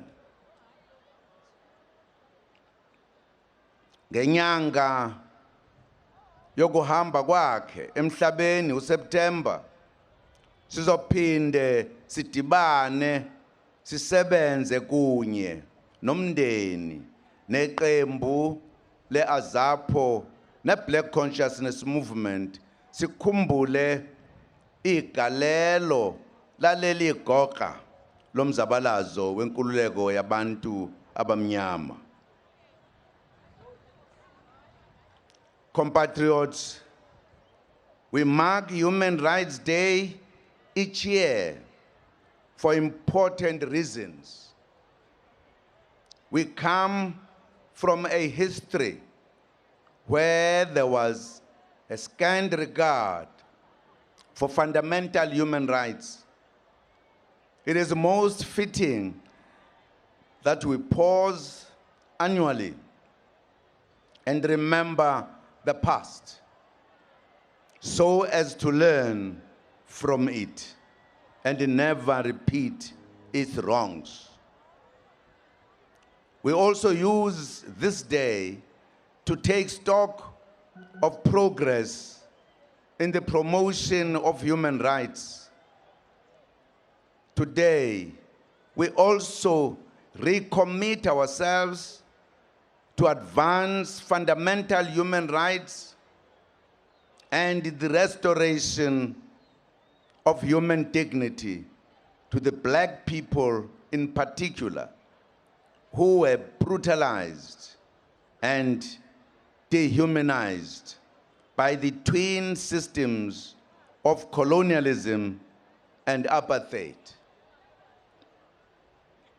We are pleased with the progress we have made thus far in advancing human rights.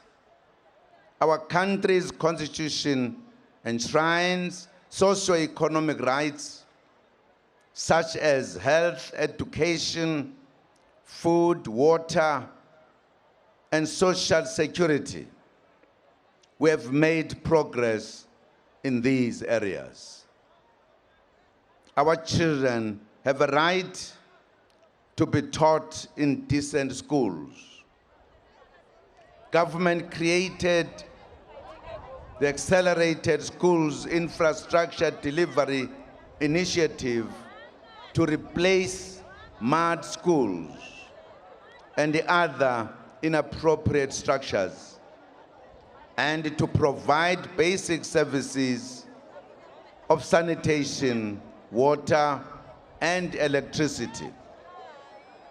The question is no longer why there are mud schools in the country, but how far government has gone in eradicating them. Through the program, we have completed 170 schools to restore the dignity of our learners. Government has provided water to 615 schools, decent sanitation to 425 schools, and electricity to 370 schools. We also care about the well-being of children in our schools. 9 million children receive meals through the National School nutrition program, and also do not pay school fees. The feeding scheme also provides an income for mothers who cook the meals daily at schools, while government buys vegetables from women-owned cooperatives in most communities. This program thus fights hunger and contributes to community development. Another key achievement of government that we are proud of is the growth of the Early Childhood Development Program. We are investing in these ECD centers of creches, as they are commonly known, to ensure that even children of the poor and the working class have a good start in education. Government has remarkably grown the program from supporting 300,000 children to 1.4 million children. Government pays a subsidy of 15 rand per child per day, and also pays a subsidy to each approved center. We also extend the access to education, to higher education. More money is allocated to the National Student Financial Aid Scheme each year to support youth from poor and working class backgrounds. This year, the budget is 15.2 billion rand, which is higher than ever before. We know that there are some more young people that we have not yet reached.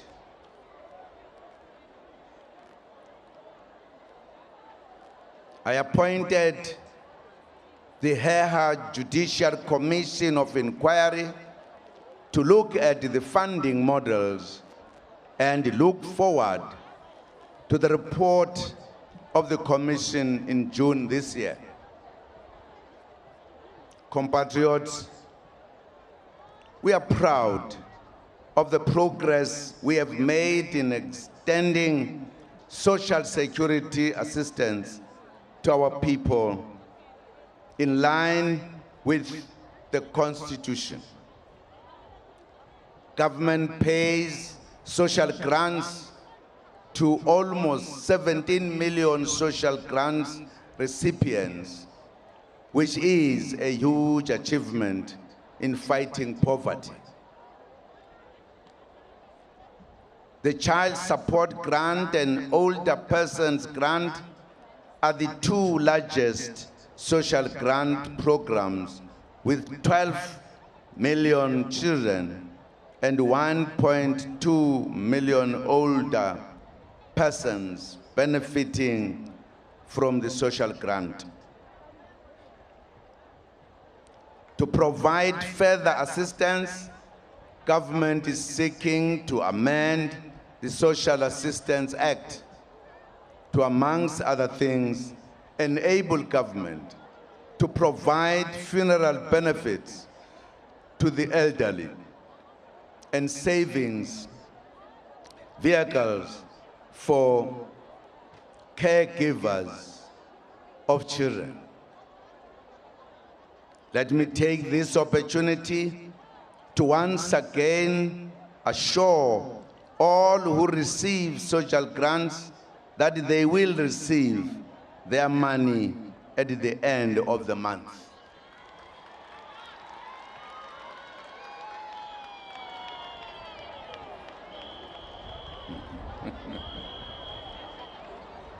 Bonke abadala, ogogo nomkhulu, abafumana inkamnkam, izimpesheni, nabathola izibonelelo zezingane, nabakhubazekile, sicela bangoyiki neze.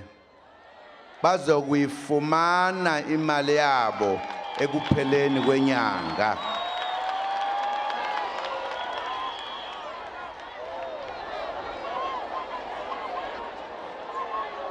Yebo, izinkinga bezikhona kodwa sezixazululiwe. Compatriots, the Constitution also refers to food security. Government, through the South African Social Security Agency, supports with food parcels families facing extreme hunger or disasters such as fires and destitution. In the past year, government approved more than 150,000 applications from citizens and households faced with destitution, undue hardship, and disasters.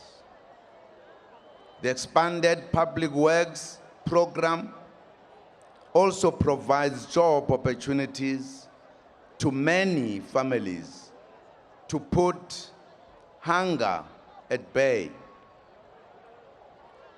For long-term assistance, government continues to support households with food production measures through the Department of Agriculture, Forestry, and Fisheries. To meet the right to housing, since 1994, government has provided housing opportunities for about 4.3 million households. However, there is about 2.1 million households who seek assistance or an opportunity to be provided with a home. We will work with households and the private sector to address the housing backlogs, taking into account the limited resources and competing priorities facing government. Compatriots, 1994, we undertook to build a non-racial society in which racism would be a thing of the past. Sadly, the ideology of racism remains firmly entrenched among some in our population, and it represents one of the most despicable human rights violations. We are, however, encouraged at the level of outrage that these incidents usually draw. It proves that South Africans are generally not tolerant of racism.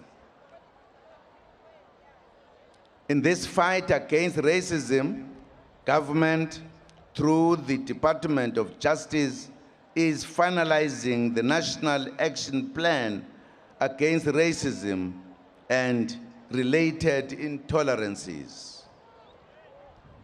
This plan will give further clarity and guidance to government and to the broader South African society on the fight against racism and related intolerances. We have also recently published the Prevention and Combating of Hate Crimes and Hate Speech Bill. Once it becomes law, it will criminalize several forms of discrimination, including on the basis of race, gender, sexual orientation, religion, and nationality. This bill is a perfect illustration of the seriousness with which we view hate crimes in our country. Compatriots, our program of radical economic transformation is also linked to ensuring access to the socioeconomic rights guaranteed under the Constitution. This will require that corporate South Africa joins government in ensuring that there is equal pay for equal work. Workers must also receive a living wage to fight poverty. The national minimum wage is a positive start in this regard. Together, we must also promote work and create business opportunities for our youth. Women's rights are human rights. In this regard, the employment and equity policy and broad-based Black economic empowerment has ensured that women gain access to critical areas which hitherto had been exclusive preserve of men. This transformation work must continue in both the private and public sectors. Most importantly, compatriots, the economy must be unbundled so that we can loosen white monopoly control and allow the entry of Black people into the mainstream of the South African economy. Government will continue to work with business and labor to achieve these objectives. Fellow South Africans, land is mentioned specifically in the Constitution, especially the need for restitution. As part of our commitment to the restoration of human dignity of our people, we'll be taking practical and reasonable measures to return the land to the people. We will use all available instruments necessary in expediting land restitution and respond to land hunger. Indeed, government has done a lot to promote human rights for all in our country. We know that many of our people are still waiting for some of the basic services such as water or electricity. Work continues to ensure that these services are extended to the people on a continuous basis. Compatriots, the Constitution says we have a right to security. We are thus very concerned about the high levels of crime in some communities. We must accept that we have a problem and work hard to fight crime in our country. I visited Nyanga in Cape Town, Soshanguve in Tshwane in Pretoria, and KwaMhlabuyalingana in KwaZulu-Natal. in the past 3 weeks. Communities indicated that they are tired of crime and are being abused and bullied by gangs of criminals. Indeed, our people should not coexist with crime. I have also been alerted to the problem of high crime rates in areas such as Lusikisiki and also Umtata, where taxi violence has tragically claimed a few lives. Police and relevant government departments are attending to these incidents. Crime in rural areas does not obtain the high profile as that in urban areas or urban cities or urban end cities, but it is equally traumatic for residents. We call upon the police to act decisively against criminals who terrorize our people. We also urge communities to work with the police to create safer communities. We are following up on issues raised in the communities that we have visited so that we can see a difference in their lives. The anti-crime road show continues. We will be visiting more communities to provide support and also ascertain what else can be done to eliminate thuggery, gangsterism, and bullying, as well as drugs by criminals in our country in both urban and rural areas. Our people have a right to life, security, personal safety, and movement as declared in the Constitution and in the Freedom Charter. These rights must not be limited by criminals. Compatriots, we live in a country that enshrines human rights and dignity. These gains came at a great price. People lost their lives. We should never forget the sacrifices they made for our freedom and our democracy.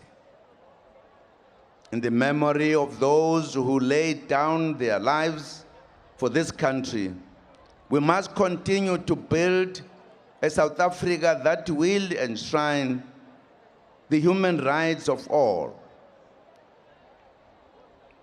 regardless of their class, gender, or geographic location. Every citizen has a right to life, to security. That is why today we are emphasizing unity among ourselves against all evil and to push our country to prosperity. We are happy to be here in the Eastern Cape today to celebrate this day, particularly here. Would like to thank you, but also thank the family of Biko to allow us to be with them as we unveil and launch this great hero of our people. I wish you all a meaningful and happy Human Rights Day throughout the country. I thank you.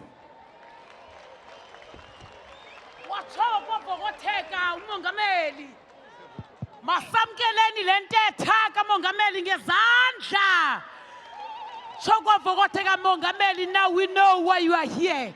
We know our government respect our human dignity. Government respect Chapter 2 of Act 108 of 1996. Bill of Rights, Constitution yethu. Siyabulela kakhulu. Nyembose. Sinazo massacres eziyinine kule province. Huza massacre. Queenstown massacre.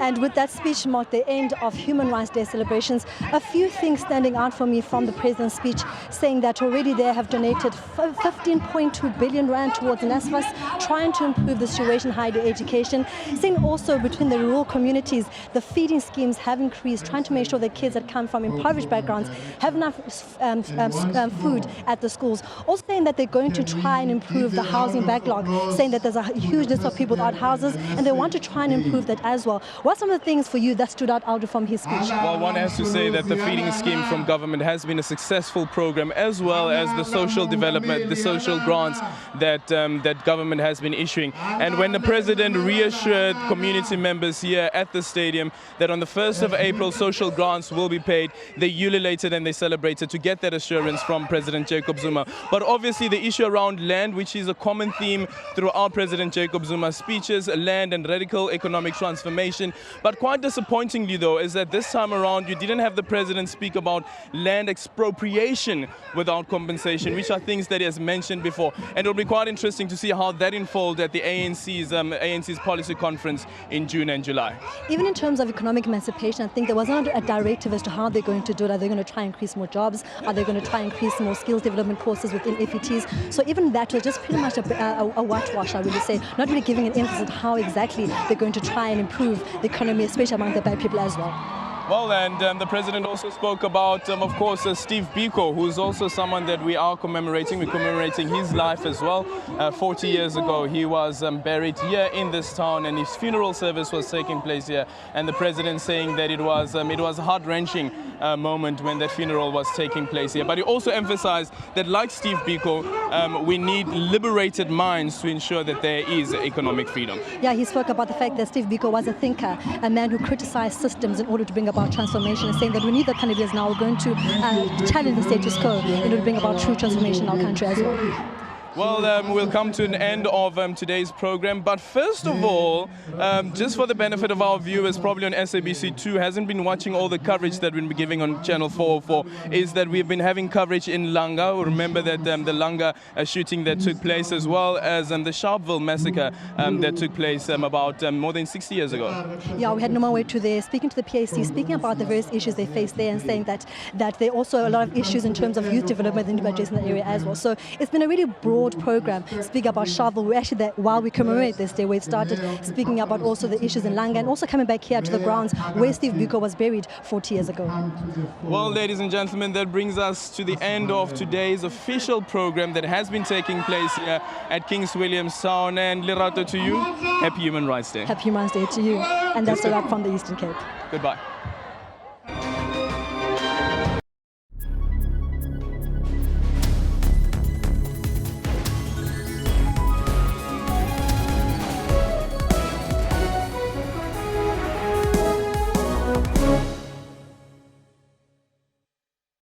This distinguished CEO would say the best way to enjoy a brandy is whilst wearing diamond-encrusted lamb's wool socks, accompanied by the smell of fresh money.